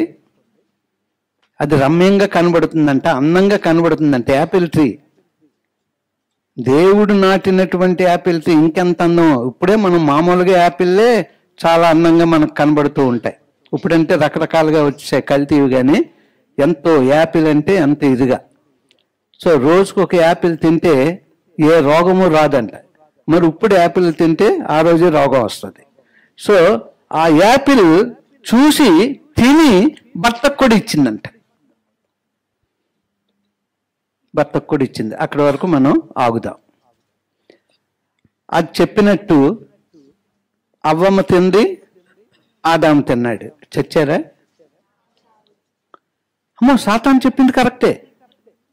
అదే కదా తెలుసుకోవాలి మనం. సాతాను చెప్పింది కరెక్టే. కన్నులు అంటే ఆత్మీయ నేత్రాలు మూయబడ్డాయి, బాహ్య నేత్రాలు మనుషుల్ని చూసుకున్నారు, సిగ్గుపడుతూ ఉన్నారు. తర్వాత భయం వేస్తూ ఉంది, తర్వాత దాక్కుంటూ ఉన్నారు. అంటే సాతాను మనలో పెట్టిన తన నేచర్ అంతా కూడా దేవుని నుంచి దూరపరచడానికి ప్రతి క్రియ కూడా అక్కడ జరిగిపోయింది. తర్వాత మనం 6వ వచనం చదువమ్మా. స్త్రీ ఆ వృక్షము ఆహారమునకు మంచిదియు కన్నులకు అందమైనదియు వివేకమిచ్చు రమ్యమైనదియునై ఉండుట చూచినప్పుడు. చూసారు ఎంత అంటే ఈ కుయుక్తి కలిగిన సాతాను మాట వినగానే అప్పుడు వరకు ఆ తోటలోనే ఉన్నారు. తోటకి ఇన్ఛార్జీలు వీరే. ఆ చెట్టు వైపు చూడలేదు, ఆ చెట్టును ముట్టలేదు. ఎప్పుడైతే యుక్తి కలిగినటువంటి సాతాను మాటలు అవ్వమ్మ విందో వెంటనే 6వ వచనంలో ఏముందమ్మా? ఆహారమునకు మంచిది, కన్నులకు అందమైనది, వివేకమిచ్చు రమ్యమైనది. అబ్బబ్బబ్బబ్బబ్బా, ఏమి సంస్కృతి పదాలంటే! మంచి లైన్గా ఒక మాలలాగా. ఎంతంటే మంచిది, కన్నులకు అందము, వివేకమిచ్చు రమ్యమైనది.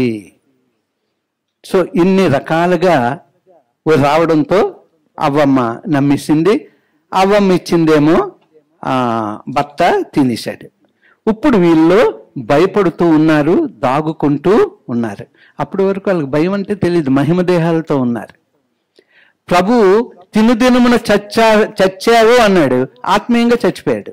ఆత్మీయ నేత్రాలు మూయబడ్డాయి. వారికి భయం మొదలైంది. అప్పటి వరకు భయం లేదు.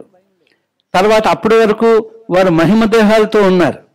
ఇప్పుడు వారు కన్నులు తెరవబడ్డాయి గనక ఇప్పుడు దాక్కుంటున్నారు, సిగ్గుపడుతూ ఉన్నారు, కచ్చరాలు కట్టుకుంటూ ఉన్నారు.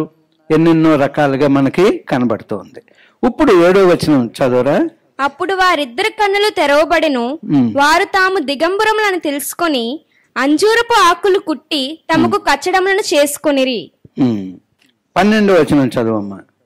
అందుకు ఆదాము, నాతో నుండుటకు నీవు నాకిచ్చిన ఈ స్త్రీయే ఆ వృక్ష ఫలములను. ఇక్కడ చూసారా ఆ కుయుక్తి ఎప్పుడైతే అవ్వమ్మ ద్వారా ఆదాములోకి వెళ్ళిందో, ఆదాం ఏమనాలి? నన్ను క్షమించండి తండ్రి, ఎందుకు ఇలా జరిగిందో తెలియదు, నేను తినేశాను అంటే బాగున్నావు. ఏమంటున్నాడు? దేవుడి మీదే, నీవు నాకిచ్చిన ఈ స్త్రీ అంటే నువ్వు తప్పోడివి అన్నాడంట ఆదాం. చూసారు ఎంత అంటే సాతాను ప్రభావం ఎంతంటే అంత భక్తిలో ఎదిగి. ఇప్పుడు చూడండి, కరుణాకర్, సుగుణ, ఇంకెవరో ఉన్నారు, బైబిల్ చదివి చర్చిలో ఉన్నారంట. ఇప్పుడు ఇంకొంతమంది వచ్చారు, బైబిల్ చదివి చర్చిలో ఉండి చర్చి నుంచి బయటకు వెళ్ళిపోయి బైబిల్ అంతా చెత్త, బైబిల్ అంతా బూతులు, బైబిల్ అంటే అసలు దేవుడే కాదు, ఈ క్రైస్తవులందరూ కూడా మాయగాలు అని చెప్పుకుంటూ ఇప్పుడు పెద్ద పెద్ద ఛానల్స్ ఓపెన్ చేశారు. ఎవరు? వీళ్ళు చర్చిలో ఉన్నోళ్ళే, బైబిల్ తెలిసిన వాళ్ళే. ఇప్పుడు వాడు ఒక్క క్షణంలో వాడి జీవితం మారిపోయి దేవునికి విరోధంగా మొదలు పెట్టారు కార్యక్రమాలు. ఇక్కడ అవ్వమ్మ ఆ పని చేసింది, అన్నీ చెప్పింది, దేవుడు చెప్పింది చేయకూడదు, ముట్టకూడదు, చూడకూడదు, తినకూడదు, అవన్నీ చేసింది ఆదాముకి. పోనీ ఆదాము ఎక్కడైనా అంటే ఆదామంట పాపము కప్పుకున్నాడు. ఏం చేశాడమ్మా ఆదాము? పాపము కప్పుకున్నాడు.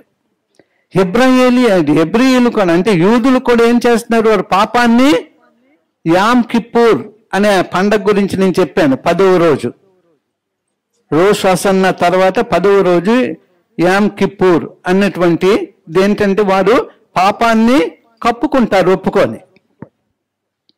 కానీ క్రైస్తవులైనటువంటి మనకంటే మన ప్రభు ఏం చేశాడంటే పాపాలన్నీ మాపివేశాడంట, రూపుమాపేశాడంట, పాపాలు మన మీద లేకుండానే చేసాడంట. మన కొరకు ఆయన చేయవలసిన పనులన్నీ కూడా రక్తము కార్చి చనిపోయి తిరిగి లేచి అవన్నీ కూడా మనకు తెలుసు. సో ఆ రీతిగా దేవుడు మన పాపాలను ఒప్పుకోవడానికి ప్రభు అన్నాడు, నీ పాపాన్ని ఒప్పుకోవాలి కానీ కప్పుకోకూడదు. కానీ ఇక్కడ ఆదాము చేసిన తప్పు ఏంటంటే తన పాపాన్ని కప్పుకొని నువ్వు నాకు ఇచ్చిన ఈవిడే నాకు ఈ పండు ఇచ్చింది, నా వల్ల తప్పు లేదు అన్నాడు. అంటే పాపం కప్పుకున్నాడు, ఒప్పుకోలేదు. మనం కూడా చాలాసార్లు సాతాను మరి కుయుక్తులు మనకి తెలిసి కూడా మనం ఒక్కోసారి తప్పు చేస్తాం. మనం గొడవ పడుతూ ఉంటాం, భార్యాభర్తలు గొడవ పడుతూ ఉంటారు, పిల్లలు తల్లిదండ్రులు గొడవ పడుతూ ఉంటారు. కానీ వాళ్ళకి మనసులో ఏముంటుందంటే నేనే తప్పు చేస్తున్నాను అని ఉంటుంది. అయినప్పటికీ నేను ఒప్పుకోవడానికి వీల్లేదు అని మళ్ళా కోపంతో తప్పు చేస్తున్నాను మనకు తెలుసు, తల్లిదండ్రులకు తప్పు చేస్తున్నాను వాళ్ళకి తెలుసు, పిల్లలకు తప్పు చేస్తున్నాను వీళ్ళకి తెలుసు. మళ్ళీ చేయవలసిన కయ్యం మాత్రం మళ్ళీ ఎక్కువే పెంచుకుంటూ ఉంటారు, తగువులు తగాదాలు. సాతానుడు అక్కడ మన బలహీనతలను పట్టుకుంటూ ఉంటాడు. ఏముంది దాని తర్వాత మనం మనసులోకి అది రాగానే ప్రభువా నన్ను క్షమించు అనగంటే బాగున్నాం. కానీ మనం ఏం చేస్తున్నాం? కప్పుకుంటున్నాం. మనకు తెలిసి తప్పని, కానీ అప్పటికప్పుడే ఒకవేళ మనం ఒప్పుకున్నట్లయితే ఆత్మదేవుడు గొప్ప శాంతి సమాధానం మన కుటుంబంలో ఇచ్చేస్తాడు. చాలా కుటుంబాల్లో తగువులు దేనికి అంటే వాళ్ళకి తెలుసు వారి పాపం, వారి కోపం, వాళ్ళ క్రోధం ఒప్పుకోవాలి, చాలా శాంతియుతంగా ప్రభువునే అడగాలి పరిష్కారం అని తెలిసిండి కూడా మనల్ని మనమే పరిష్కారం చేసుకోవాలి. మోసే కూడా అక్కడే తప్పు చేశాడు. నేను మీ వాడని అని ఆ యొక్క ఇశ్రాయేలుకు చెప్పడానికి ఎవరిని ఐగుప్తుని చంపేశాడు బలం ఉపయోగించి. నేను మీ వాడిని అని చెప్పడానికి 40 సంవత్సరాలు పారిపోవలసి వచ్చింది. మన బలంతో ఏమీ చేయలేం, దేవుణ్ణి అడగాలి శక్తి. సో ప్రియమైనటువంటి వాళ్ళరా, అప్పుడు దేవుడు 15వ వచనం చదువమ్మా. మరియు నీకును స్త్రీకిని నీ సంతానమునకును ఆమె సంతానమునకును వైరము కలుగజేసెదను, అది నిన్ను తల మీద కొట్టును, నీవు దానిని మడి మీద కొట్టుదు అని చెప్పెను. అప్పుడు అయింది. కాలు ఉన్నటువంటి పాము కాలు లేకుండా మరి పాకడం మొదలు పెట్టింది. స్త్రీ సంతానము అనగానే ప్రభువు మనల్ని స్త్రీ సంతానం అంటారు. ఈ స్త్రీ సంతానమైనటువంటి మనమే సాతాన్ని మన కాళ్ళు కింద పెట్టగలము అని చెప్పి రోమ పత్రికలో కూడా తెలుసు. ఎందుకంటే ప్రభువు ఆ శిలువ మీదే వాడు తలని చెదగొట్టాడు. ప్రభు సిలువ వేయబడడం ద్వారా వాడికి ఇప్పుడు తల లేదు, తోక మాత్రమే ఉంది. అందుకే మనకి ప్రకటన 12లో కూడా ఆ పడినటువంటి సాతానికి తల లేదు, తోక మాత్రమే. తోకతోనే తన పనులన్నీ చేసుకుని వెళ్తుంది. అంటే ఈ లోకానికి రాజు గనక ఆ తోకతోనే ఆ పనులన్నీ కూడా చేసుకుని వెళ్తూ ఉంది. సో ప్రియమైనటువంటి వాళ్ళరా, అప్పుడు స్త్రీకి 16వ వచనంలో ఏం చెప్తూ ఉన్నాడో చూడండి. ఆయన స్త్రీతో, నీ ప్రయాసమును నీ గర్భవేదనను నేను మిక్కిలి హెచ్చించదను, వేదనతో పిల్లలను కందువు, నీ భర్త ఎడల నీకు వాంఛ కలుగును, అతడు నిన్ను ఏలునని చెప్పెను. అది అంటే 16వ వచనంలో స్త్రీతో అంటున్నాడు, అవ్వమ్మతో, నువ్వెందుకు ఈ పని చేసావు, అందుకు నీ యొక్క గర్భవేదన చాలా అధికమవుద్దన్నమాట. పిల్లడిని కన్నప్పుడు అంటారు కదా, స్త్రీ పిల్లల్ని కన్నప్పుడు మన నూతన జన్మే ఆ స్త్రీకి వచ్చినట్లుగా. అంటే అంత బాధతో పిల్లల్ని కనాలి. చూడండి, దేవుడు ఆ దినం ఇచ్చినటువంటి అది ఇప్పటి వరకు అదే వేలో జరుగుతూ ఉంది. ఆ వేదన లేకపోతే పిల్లలు మనం కనలేం. వేదన ఉంటేనే ఆ పిల్లల్ని మనం కనగలం. 18వ వచనం చదవం, కాదు 17వ వచనం.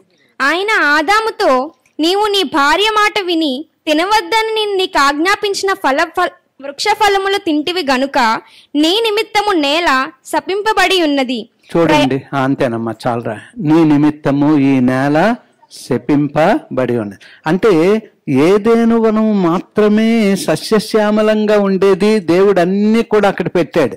మిగతా ప్రపంచంలో అంటే మిగతా చోట్ల అంతా కూడా గచ్చపొదలు, అవే ముళ్ళ పొదలే. అందుకు ప్రభు ఏం చేశాడంటే, ఆదామా, నీవు చెమట ఓడ్చి చెమట కార్చుకొని కష్టపడితే తప్ప ఈ యొక్క భూఫలాన్ని నీవు తినలేవు. ఇంకా అక్కడి నుంచి మొదలైంది. చూడండి, మనకి ఎక్కువ ఆ పొలాల్లోనే పంట రాకుండా మళ్ళీ అవన్నీ మొలుస్తూ ఉంటాయి. అప్పుడేం చేస్తాం, పంటకు ముందు అవన్నీ కూడా రాళ్ళు, ఆ చెత్త, లేకపోతే ముళ్ళ చెట్లు, పిచ్చి చెట్లు అన్నీ కూడా తీసి మళ్ళా లెవెల్ చేసుకుంటాం. అంత కష్టపడితే గానీ అది పంట ఇవ్వదు. అలాగే ఈ ఓలో అంటాం కదా, ఓలా, ఈ తెల్లవి బాల్స్ మీద నుంచి పడుతాయి కదా, వడగళ్ళు ఆ పొలం మీద పడితే ఓ 2-3 సంవత్సరాలు ఆ పొలం పండదు ఎంత చేసినా. అంటే ఒక్కొక్కసారి దేవుడు తనకి కోపం వచ్చినప్పుడు మనకి ఏవైనా పాఠాలు నేర్పాలన్నప్పుడు అలాగే జరుగుతూ ఉంటాయి. రాజస్థాన్లో చూసాం, ఈ మాత్రం ఎత్తు నిండిపోద్ది పొలం మీద, పొలంలో అన్నీ కూడా అటు సైడ్ ఎక్కువ వస్తూ ఉంటాయి అన్నమాట. ఇంకా ఈ పండవు 2-3 సంవత్సరాలు పంట ఇవ్వదు ఆ నేల. 18వ వచనం చూద్దాం. అది ముండ్ల తుప్పలను గచ్చ పొదలను నీకు మొలిపించును, పొలములోని పంట తిందువు. ప్రయాసతో పంట తినాలన్నమాట. అది చూడండి, అడవిలో చెట్లు చూడండి ఎంత బాగుంటాయో, ఎంత రుచికరంగా ఉంటాయో. మీరు ఎందుకు వర్ష అడవుల్లోకి గట్టెళ్తే మనకి మామిడి చెట్లు ఉంటాయి, అవి పెద్ద పెద్ద కాయలు ఇంతే ఉంటాయి, ఎంత తీపిగా ఉంటాయో ఇంక చెప్పలేం. అక్కడ ఎవరు కాపలాలు గట్టలేవు. మేము సువార్తలకు వెళ్తున్నప్పుడు ఎక్కడైనా ఉదయకాలం కొంచెం ఏదైనా అలా మొంగ కడీసుకోవడం, నీళ్లు గట్ట ఉంటే, లేకపోతే అవే తీసుకొని ఆ యొక్క పళ్ళు తినేసి మళ్ళా కొంత దూరం ప్రయాణమే సువార్త చేయొచ్చు. ఎక్కడైనా తిండి తిరిగితే దొరకడం, లేకపోతే అక్కడ ఉన్న ఆ కాయ ఈ కాయ అవి తినడం. సో అలాగే రావడం. ఇప్పుడంటే అవన్నీ లేవు కానీ ప్రయాస. సో అంతగా దేవుడు ఈ యొక్క నేలలోనే, ఈ పంట పొలాల్లోనే మనం ప్రయాసపడవలసి వస్తుంది. అడవిలోకి వెళ్ళండి, మంచి మంచి చెట్లు, ఎన్నో సంవత్సరాల నుంచి ఉన్నటువంటి చెట్లు, చక్కని ఫలాలు మనం అడవిలో కనబడుతూ ఉంటాయి. సో అందుకే అంటున్నాడు ఏంటంటే, నేల శపింపబడింది. ఏం శపింపబడింది? నేల. ఆదామును బట్టి ముండ్ల తెప్పులు, గచ్చ పొదలు ఇవన్నీ కూడా. ఇప్పుడు 24వ వచనం చదవండి. అప్పుడు ఆయన ఆదామును వెళ్ళగొట్టి ఏదైనా తోటకు తూర్పు దిక్కున కెరూబులను, జీవవృక్షమునకు పో మార్గమున కాచుటకు ఇటు అటు తిరుగుచున్న ఖడ్గజ్వాలను నిలవబెట్టెను. అందుకు ఒక విషయం, ఇప్పుడు ఆదాము వాళ్ళు ఎక్కడికి వెళ్ళిపోయారు? తోటలో లేరు. దేవుని చేత సృజింపబడిన వారు మొదట ఆదాము, అవ్వ, సాతాను కుయుక్తితో ప్రభు చెప్పిన మాట వీళ్ళు వినకుండా, అందుకే ఇందాక దైవజనుని మాట వినమంటున్నాడు. ప్రభు చెప్పిన మాట ఇలాగని చెప్తూ సాతాను చెప్పిన మాట విన్నారు వీళ్ళిద్దరు. అన్నీ కూడా శపింపబడ్డాయి. చివరికి తోటలోనే లేకుండా. రెండో ఆదామైన క్రీస్తు రాకపోతే మొదట ఆదాము ద్వారా మనలో ఒక పాపం వచ్చింది, వాళ్ళతో పట్టుకు మనం తోసివేయబడదాం. రెండో ఆదామైన క్రీస్తు వచ్చి మొదట తప్పిపోయిన ఆదాము ద్వారా మనం అంతా కూడా తప్పిపోయాం గనక రెండో ఆదామైన క్రీస్తు లేకపోతే మనకేమీ లేదు. చూడండి, రోమా 5:8-12 ఏదో వచనం చూడండి. అక్కడ రోమా 5:8 కానీ 12 కానీ అక్కడ ఉంటుంది. మొదటి మానవ ఆదాము ద్వారా వచ్చినటువంటి పాపం.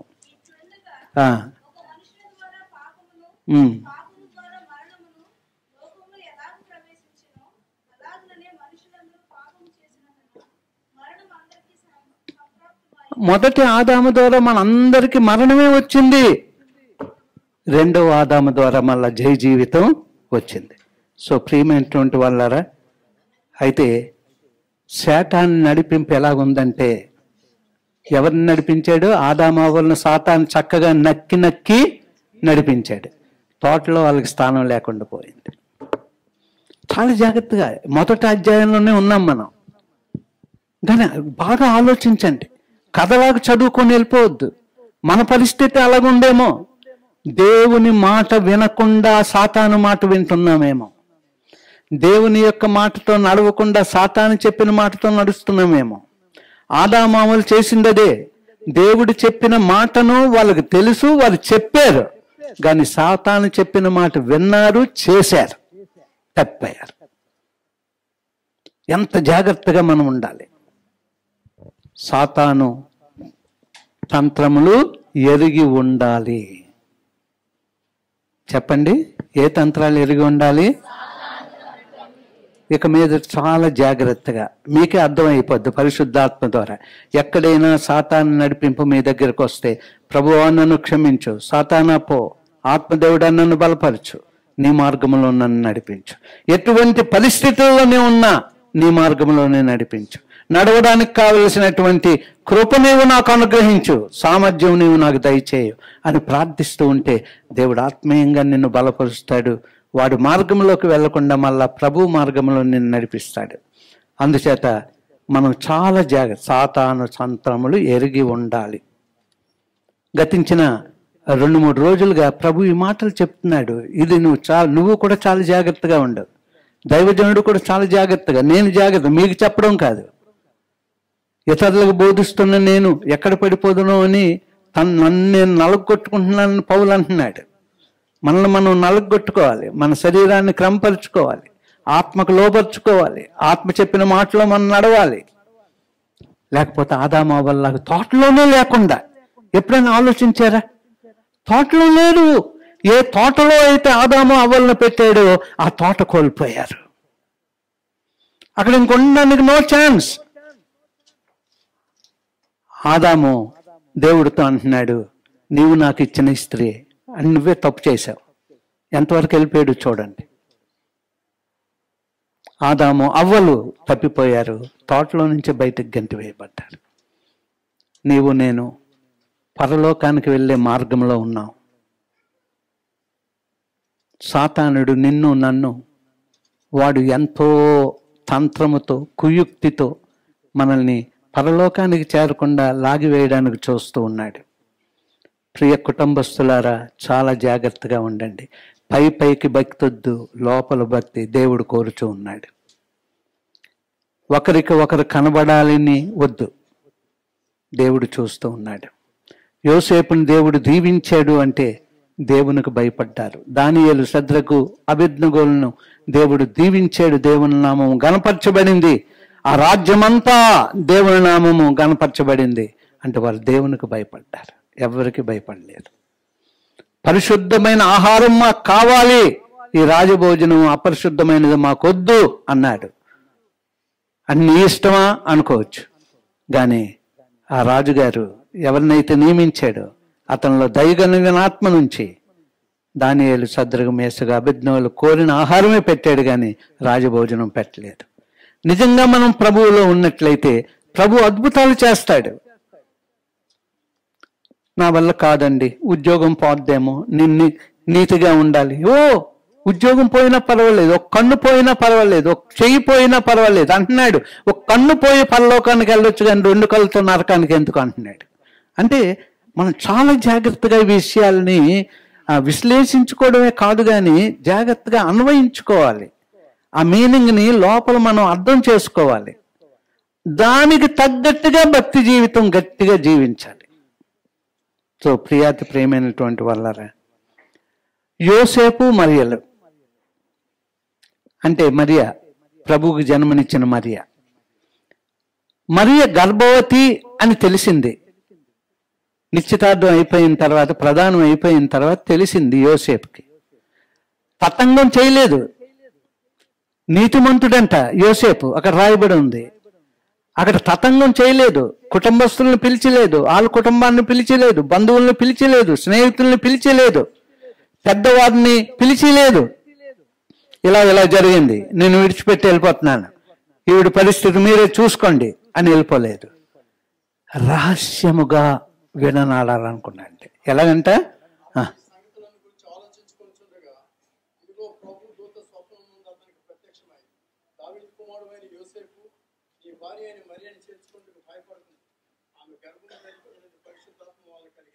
దానికి మీద ఉన్నటువంటి మాట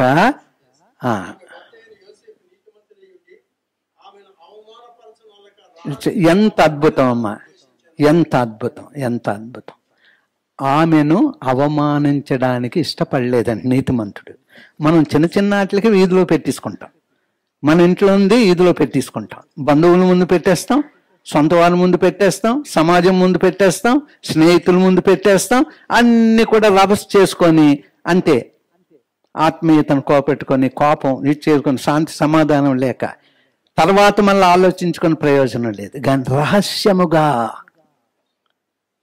నీతిమంతుడు రహస్యముగా అప్పుడు ప్రభు దూత దర్శించి చెప్పగానే ఎంతో సంతోషంగా మరియను చేర్చుకొని ఇంక అన్ని విషయాల్లో తోడ్పాటుగా ఉన్న రీతిగా మనము చూస్తూ ఉన్నాం. సో ప్రియమైనటువంటి వాళ్ళరా, మనకు బైబిల్ గ్రంథంలో టైం అయిపోయిందా?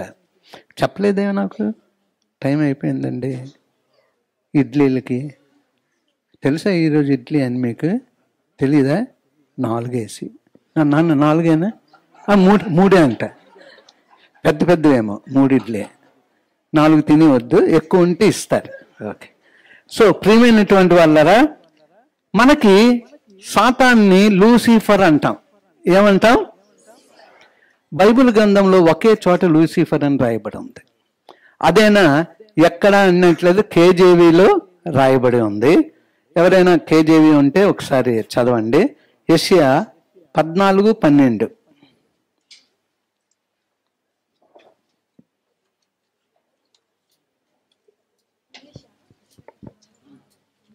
పోన్లేండి, ఒకవేళ లేకపోతే అది 14:12 అని రాసుకుని ఇంటికి వెళ్ళి చదువుకోండి.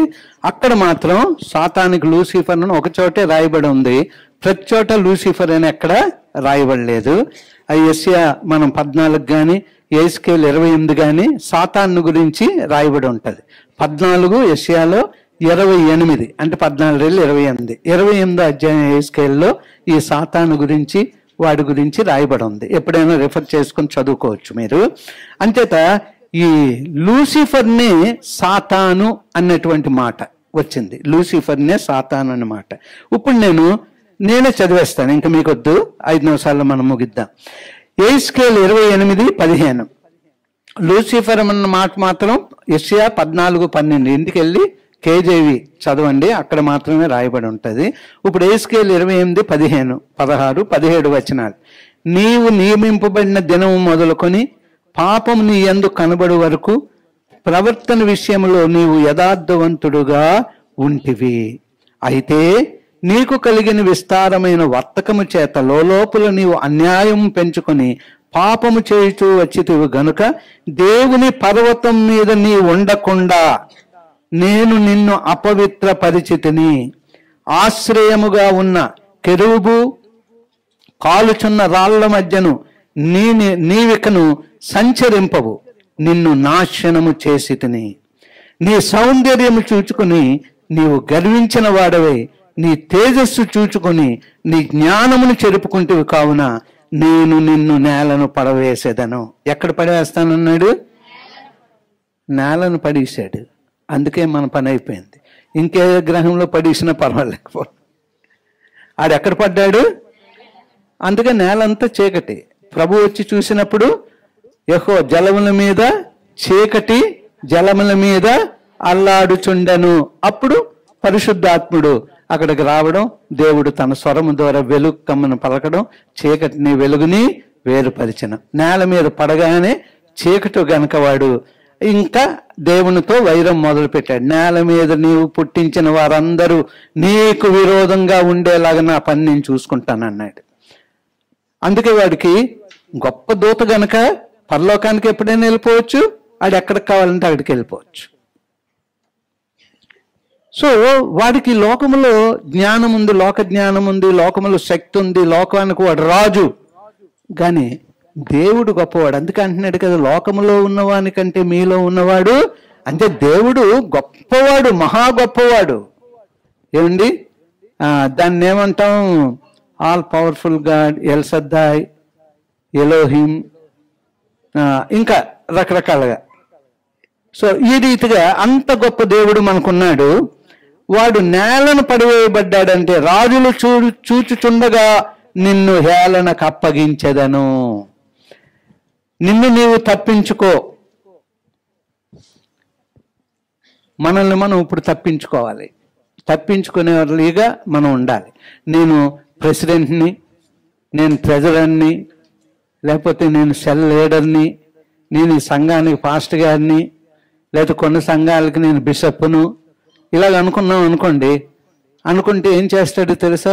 వాడు మచ్చ ఎలాగేస్తాడంటే, మేము సువార్తకి వెళ్ళినప్పుడు ఊరు సర్పంచ్ కదా, ఎక్కువ తాగుతాడు అందకంటే, కానీ దశ మాత్రం తెల్లగా ఉంటుంది. ప్రెసిడెంట్లు చూడండి, ప్రెసిడెంట్లు వాళ్ళని మీరు ఎప్పుడైనా చూసినా, గ్రామ ప్రెసిడెంట్ అయినా చిన్నదానికి ప్రెసిడెంట్ అయినా వాళ్ళు కూడా పెద్ద నాయకుల్లాగా తెల్ల డ్రెస్ వేసుకుంటారు. తెల్ల డ్రెస్ వేసుకున్నప్పుడు ఒక్కోసారి మేము స్వతంత్రంగా చూసాం. ఆ తెల్ల డ్రెస్ని ఒక అరగంటలో తాగేసి పాడు చేసుకుని వస్తాడు. ఇప్పుడు గేదె బురదలో ఉందనుకోండి, అది బయటకు వచ్చింది, నేను ప్రెసిడెంట్నే మీ ఊరికి అన్నాడు అనుకోండి, అంటే తోకతో తప్పనిస్తుంది. ఇవ్వగానే తెల్ల డ్రెస్ మీద మంచి ముద్ర. ప్రెసిడెంట్ అంటే ఊరుకుంటాడా? అడిగి తోకేసాడు అలవాటు కనుక ఆ బురదతో. అలాగే చాలాసార్లు నేను వీడిని వాడిని అన్నావు అనుకో, సాతానుడు కరెక్ట్గా ముద్ర వేస్తాడు. మన బలహీనత జీవితాలు ఇంకా బలహీనమైపోతాయి. అంచేత వాడు వీడు కాదు, తగ్గించుకుందాం, భక్తి చేద్దాం, దేవుని వాక్యాన్ని చదువుకుందాం. డిసెంబర్ 31 వస్తుంది, బైబిల్ అందరూ కంప్లీట్ చేయబోతూ ఉన్నారు.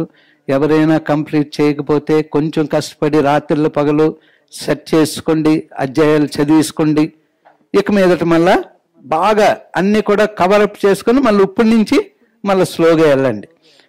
ఎవ్వరు కూడా విడవకూడదు. ఎందుకంటే అందరినీ 31 రాత్రి అడుగుతాం, కంప్లీట్ చేశారా? 31 రాత్రినే అడుగుతాం. అంచేత మీరు ఉపవాస ప్రార్థనలకి రావాలి, అది కంప్లీట్ చేయాలి. సో అది మీరు మర్చిపోవద్దు. నిన్ను నీవు తప్పించుకోవాలి, నన్ను నేను తప్పించుకోవాలి. అలాగే ప్రభు అంటే 1 పేతురు 5:8 దాకా మనం చదువుతూ ఉన్నప్పుడు, వాడు గర్జించే సింహం వల్లే ఎవరిని మృంగుదలని తిరుగుతూ ఉన్నాడు అంట. అయితే ఇక్కడ మనం మత్తయి సువార్త 13వ అధ్యాయం 36 నుంచి 38 వచనాలు చూసుకున్నట్లయితే, అతను ఒక ఉపమానం చెప్పాడు ప్రభు విత్తనాల గురించి, గోధుమలు గురుగుల గురించి. అప్పుడు ఈ 36 నుంచి 38 వచనాల్లో ఏముందంటే, శిష్యులు వచ్చి ప్రభు ఆ మర్మం మాకు చెప్పు అన్నాడు. అంటే ఏమంటా, ఎక్కడున్నాయి గురుగులు? గోధుమల మధ్యలోనే గురుగులు కూడా. జాగ్రత్త, సంఘములో గోధుమలు ఉంటాయి, గురుగులు ఉంటాయి. గురుగులు కప్పుకుంటాయి పాపాన్ని, పెద్దగా చలామణి అవుతూ ఉంటాయి. నీతిమంతులు ఒప్పుకుంటారు, ఒప్పుకొని పాపాన్ని కప్పుకోకుండా దయగలిగినటువంటి దేవుని యొక్క ఆత్మీయతలో ఎదుగుతూ ఉంటారు. గురుగులు మనల్ని పాడు చేయాలని చూస్తారు. అక్కడ మనం చాలా జాగ్రత్తగా ఉండాలి. అప్పుడు ఆయన జనసమూహములను పంపివేసి ఇంటిలోనికి వెళ్ళగా ఆయన శిష్యులు ఆయన యొద్దకు వచ్చి పొలములో గురుగులను గూర్చి ఉపమాన భావం మాకు తెలియజెప్పుమనరి. అందుకు ఆయన ఇట్లనెను, మంచి విత్తనము విత్తువాడు మనుష్య కుమారుడు, పొలము లోకము, మంచి విత్తనములు రాజ్య సంబంధులు, గురుగులు దుష్టుని సంబంధులు. అంటే మూల భాషలో ఈ లోక సంబంధమైన కుమారులు.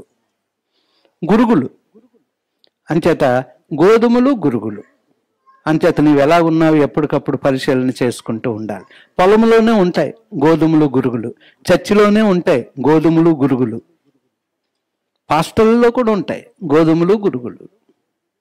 అందరిలో అంటే బహు జాగ్రత్తగా మనం ఈ చివరి దినాల్లో సాతాను తంత్రములను ఎరిగి ఉండాలి. గట్టిగా చెప్పండి ఒకసారి. చాలా ముద్దుగా చెప్పారా మీరు. విత్తనము దేవుని వాక్యం. ఇది మన మందిరం.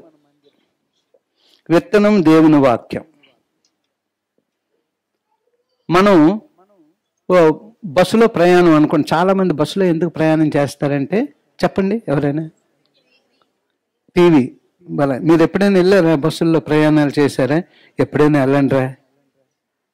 ఎప్పుడైనా వెళ్తే మనం ఇంటి దగ్గర ఎలాగ టీవీలో సినిమా చూడకపోయినా అక్కడ మనం చూసుకోవచ్చు. భక్తి పనులు ఎక్కారనుకోండి నీతిమంతుల బస్సు, కళ్ళు మూసుకోవచ్చు. డ్యాన్సులు వచ్చేస్తున్నాయి, కళ్ళు మూసుకుంటాం. కానీ రెండు చెవులు, ఇప్పుడు రెండు చెవుల్లో రబ్బర్లు పెట్టుకుంటే చచ్చిపోతాం. అంచేత కళ్ళు అయితే మూసుకోగలం, చెవి మాత్రం అప్పుడు కోపం వచ్చేయండి, కొంచెం స్లో చేయండి అంటాం. లేకపోతే 12 అయిపోయింది ఆఫ్ చేసేయండి అంటాం. ఒక్కోసారి మంచి వాళ్ళు ఆఫ్ చేసేస్తారు. ఇలా చాలా మంది కూర్చొని ఇంట్లో చూడలేనట్టు అక్కడే చూడాలని ఉంటారు. సో ప్రియమైనటువంటి వాళ్ళరా, దేవుడు 2 కళ్ళు ఇచ్చాడు, 2 చెవులు ఇచ్చాడు. 2 కళ్ళు మూసుకోవచ్చు, కానీ చెవులు మనం మూసుకోలేం. అందుచేత చెవి అన్నది దేవుని మాటలు వినడానికి. అంచేత ముందు కూడా మనం చూసుకున్నాం, దేవుని మాటలు విని, దైవజనుని మాటలు విని అని చాలా ప్రాముఖ్యమైనది. ప్రకటన గ్రంథం 9వ అధ్యాయం 11వ వచనంలో ఇవన్నీ నేను మామూలుగా చెప్పేస్తాను. పాతాళపు దూత వాటిపైన రాజుగా ఉన్నాడు. ఎబ్రీ భాషలో వానికి అబద్దోనని పేరు, గ్రీసు భాషలో వాని పేరు అపుల్యోను, అనగా నాశనం చేయవాడు. అంటే రెఫరెన్స్లు రాసుకుని ఇంట్లో చదువుకోండి. ప్రకటన గ్రంథం 12:9లో కాగా సర్వలోకమును మోసపుచ్చుచు అపవాది అనియు సాతాననియు పేరుగల ఆది సర్పమైన మహాఘట సర్పము పడద్రోయబడెను, అది భూమి మీద పడద్రోయబడెను, దాని దూతలు దానితో కూడా పడద్రోయబడిరి. 12:10లో మరియు ఒక గొప్ప స్వరము లోకమందు ఇలాగు చెప్పుట వింటిని, రాత్రింబగళ్ళు మన దేవుని ఎదుట మన సహోదరుల మీద నేరము మోపువాడైన అపవాది పడద్రోయబడి ఉన్నాడు గనప ఇప్పుడు రక్షణయు రాజ్యమును మన దేవుని వాయను, అప్పుడు అధికారము ఆయన క్రీస్తు దాయను. సో ప్రియమైనటువంటి వాళ్ళరా, మన సాక్ష్యం చాలా ఇంపార్టెంట్. యోబు ఎన్నో రీతిలుగా దేవుణ్ణి గణపరిచాడు. నా యోబు గురించి, నా యోబు సాక్ష్యం నువ్వు విన్నని సాతానుతో చెప్పాడు. అప్పుడు యోబుకి ఎటువంటి సమస్య వచ్చిందంటే, భార్య చాలా మంచిది, భార్య చక్కగా సహకరించేది అన్ని విషయాల్లో, బలిపీఠం విషయంలో, అన్ని విషయాల్లో, తన పూజా పాటల విషయాల్లో, అన్నిట్లో. కానీ భార్యలో ప్రవేశించి యోబుని, ఎందుకయ్యా నువ్వు ఇంకా ఇలా బ్రతుకున్నావు, నువ్వు చస్తే బాగున్నా అన్నదా? దేవుని దూషించి, చూడండి, దేవుని దూషించమంటుంది భార్య. అంటే సాతానుడు స్లోగా దాంట్లోనికి వెళ్ళి అవ్వమ్మకి ఎలాగైతే చెప్పాడు, ఇక్కడేమో యోబు భార్యకు కూడా చెప్పాడు. కానీ యోబంట ఆదాములాగా నువ్వు నాకు ఇచ్చిన భార్య అనలేదంట. ఏమన్నాడంటే, ఆయన ఇచ్చాడు, ఆయన తీసుకున్నాడు. మూర్ఖురాలిలా నీవు మాట్లాడవద్దు, మూర్ఖురాలిలా.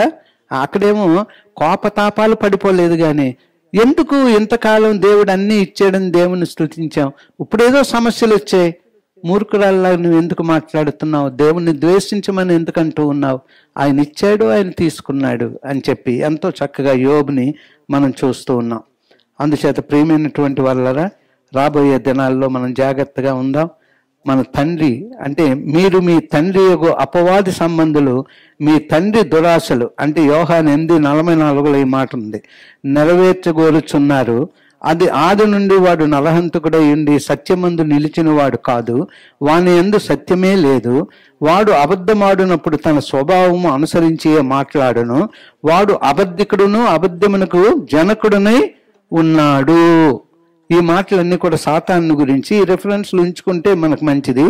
1 తిమోతి 3:7 మరియు అతడు నిందుపాలై అపవాది ఊరిలో పడిపోకుండానట్లు సంగమునకు వెలుపటి వారి చేత మంచి సాక్ష్యం పొందిన వాడే ఉండవలెను. అలాగే 12:13 ప్రకటన గ్రంథం, ఆ ఘట సర్పము తాను భూమి మీద పడద్రోయబడి ఉండి చూచి ఆ మగ శిశువును కనే స్త్రీని హింసించను. ఈ మాటలన్నీ కూడా వేరే సబ్జెక్టు, కానీ సాతానుడు ఈ రీతిగా ఉన్నాడు అనేటువంటి మాట. అది యుక్తి గలది, భ్రమపరిచేది, తన ఉచ్చులో మనల్ని లాక్కున్నది. ఒకసారి దాని ఉచ్చులోకి వెళ్ళిపోయామనుకోండి మనం బయటకు రాలేం. దాని భ్రమలోకి వెళ్ళిపోయామనుకోండి మనం బయటకు రాలేం. దాని యుక్తిలోకి వెళ్ళిపోయామని మనం బయటకు రాలేం. అంచేత అనేక విషయాలు దేవుడు మనకు వినిపించాడు. ఒక్క నిమిషం అందరూ కూడా లేచి నిలబడినట్లయితే 2 నిమిషాలు అక్కడే ఉండరా, అక్కడే ఉండి మీరు మైకులు పట్టుకొని ఆరాధన చేయండి. మగ పిల్లలు కూడా ఇక్కడికి వచ్చేయచ్చు.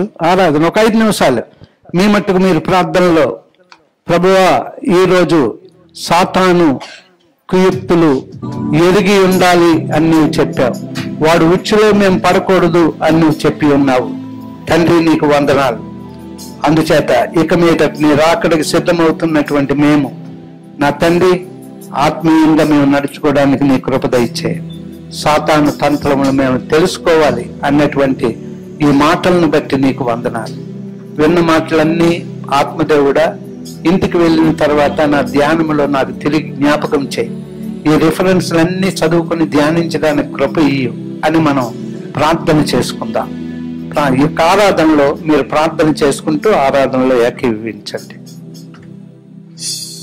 అన్ని నామముల కన్న పైనామము యేసుని నామము, ఎన్ని కరములకైనా ఘనపరచదగినది క్రీస్తు నామము.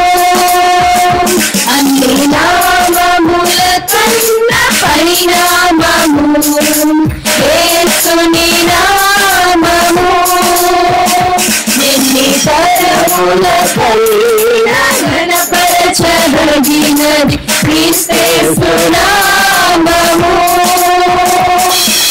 యేసు నామము జయం జయము, సాతాను శత్రువు లయం లయము. యేసు నామము జయం జయము, సాతాను శత్రువు లయం లయము. హల్లెలూయా హోసన్నా హల్లెలూయా హల్లెలూయా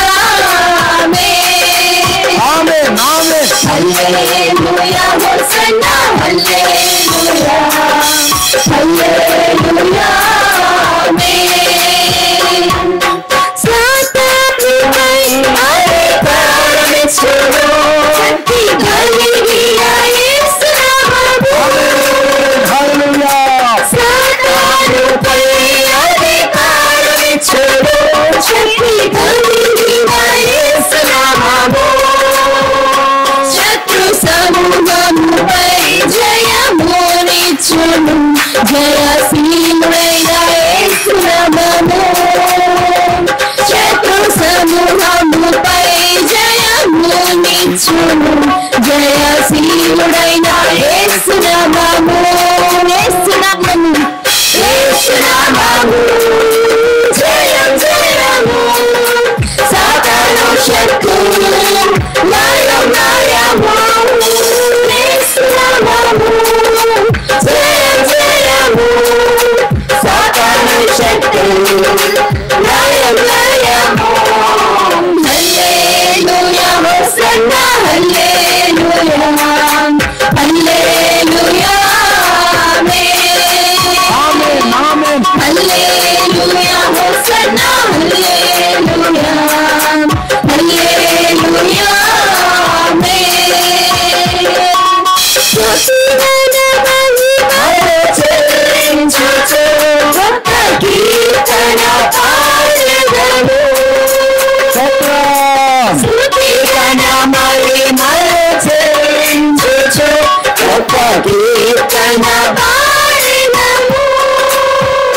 జయ భజమును పైకెత్తి కేకలతో స్తోత్రగానము చేయుదము. జయ భజమును పైకెత్తి కేకలతో స్తోత్రగానము చేయుదము. జయ జయము సాతాను శక్తి లయం లయము నామము. జయ జయము సాతాను శక్తి లయం లయము. హల్లెలూయా హోసన్నా హల్లెలూయా హల్లెలూయా ఆమేన్ ఆమేన్. హల్లెలూయా హోసన్నా హల్లెలూయా హల్లెలూయా అలాగే చేతులు జోడించి శరములో ఉంచినట్లయితే ప్రార్థన చేసుకుందాం. కృపామయుడైన తండ్రి, ఈ రోజునైనా సాతాను యొక్క కుయుక్తులు మీరు తెలుసుకోవాలి అని నువ్వు చెప్పి ఉన్నావు. నిజమే తండ్రి, ఇప్పటి వరకు నీ మాటలు విని ఉన్నటువంటి నిజంగా మేము తెలుసుకోవాలి. వాడు అనేక తంత్రముల చేత ఎలాగ మోసగించాడో, మొదటి ఆదాము అవ్వలు మొదలుకొని ఎలాగ మోసగిస్తూ వస్తూ ఉన్నాడో నిజంగా వాడు తంత్రాలను తెలుసుకోమంటూ ఉన్నావు. అందుకే నాయన అపోస్తుడైనటువంటి పౌలు గారు నా తండ్రి, నాయన ఆయన జీవ కిరీటం ఉంది, నీతి కిరీటం ఉంది అని ప్రభువా అలాగ తన తండ్రి తన యొక్క పరుగును ఆయన ముగిస్తూ మా అందరికి అనేక హెచ్చరికలు నా తండ్రి పత్రికల ద్వారా అందించి ఉన్నాడు. వాడి యొక్క కుయుక్తులు మీరు తెలుసుకోవాలి అని ప్రభువా అపోస్తుడైన పౌలు చెప్పిన రీతిగా ఈరోజు చాలా అంశాలు ఆత్మదేవుడు మా మధ్యలో ఉంచారు. ఇంకా రాబోయే దినాల్లో మా ధ్యానంలోనైనా మేము జాగ్రత్తగా దాన్ని తెలుసుకుని నా తండ్రి, బలహీనమే తన చేతులకు మేము ఇవ్వకుండా నా తండ్రి, సర్వశక్తి కలిగినటువంటి నీలో మేము నాయన ఆత్మదేవుని యొక్క శక్తి ద్వారా నా తండ్రి కొనసాగడానికి కృప అనుగ్రహించమని ప్రార్థిస్తున్నాం. నీ వాక్యం అందరిలో ఫలింప చేయండి. ఆత్మీయంగా ధ్యానిస్తూ ఆత్మశక్తితో నా తండ్రి ఒక్కొక్క అడుగు నా తండ్రి ముందుకు వెళ్ళడానికి కృప దయచేయండి. ఎందుకంటే నాయన అధికమైనటువంటి నా తండ్రి కృప వెంబడి కృపను ఈ సంవత్సరం, వచ్చే సంవత్సరంలో నా తండ్రి అధికమైన మహిమను అని చెప్పి ఉన్నాం. ఆ మహిమలోనికి మేము వెళ్ళక మునిపే ఇదిగో నాయన ఇంకొక 2 నెలలు మా ముందున్నాయి. మేము చక్కగా ప్రయాణం చేసి ఆత్మీయంగా నేను బలపడ్డానికి కృప దయచేయండి. రాబోయే వారంలో నా తండ్రి సెల్ ప్రేయర్ ద్వారా నా తండ్రి మీ యొక్క నా తండ్రి దాసుల్ని బలపరిచి అభిషేకంతో నింపి కరెక్ట్గా వారి కుటుంబాలన్నింటిలో బాధ్యత వహిస్తూ చక్కగా వారిని నడిపించడానికి కృప దయచేయండి. నాయన ప్రతి ఒక్కరము సంఘ సహవాసము అలాగే సెల్ సహవాసము తప్పిపోకుండానట్లు కృప దయచేయండి. మాకున్న అన్ని పనుల కంటే మించింది మీది మాత్రమే నాయన. నీ రాజ్యమును నీతిని వెతికినప్పుడు మాత్రమే గొప్ప విజయము నాయన. లేకపోతే తెలియని శోధనలోనికి మేము పడిపోతూ ఉంటామని మాకు తెలియదు. వాడి యొక్క కుయుక్తులు చాలా నా తండ్రి ఉన్నాయి. అవి తెలుసుకోవడానికి కృప దయచేయండి. ప్రతి ఒక్కరిని బలపరచండి. ఈ రోజు నా తండ్రి మా విని యొక్క బర్త్డే, మా పరిమళ యొక్క బర్త్డే, వారి జీవితాల్లో కూడా నా తండ్రి మేము ఉద్దుని జ్ఞాపకం చేసుకున్నాం.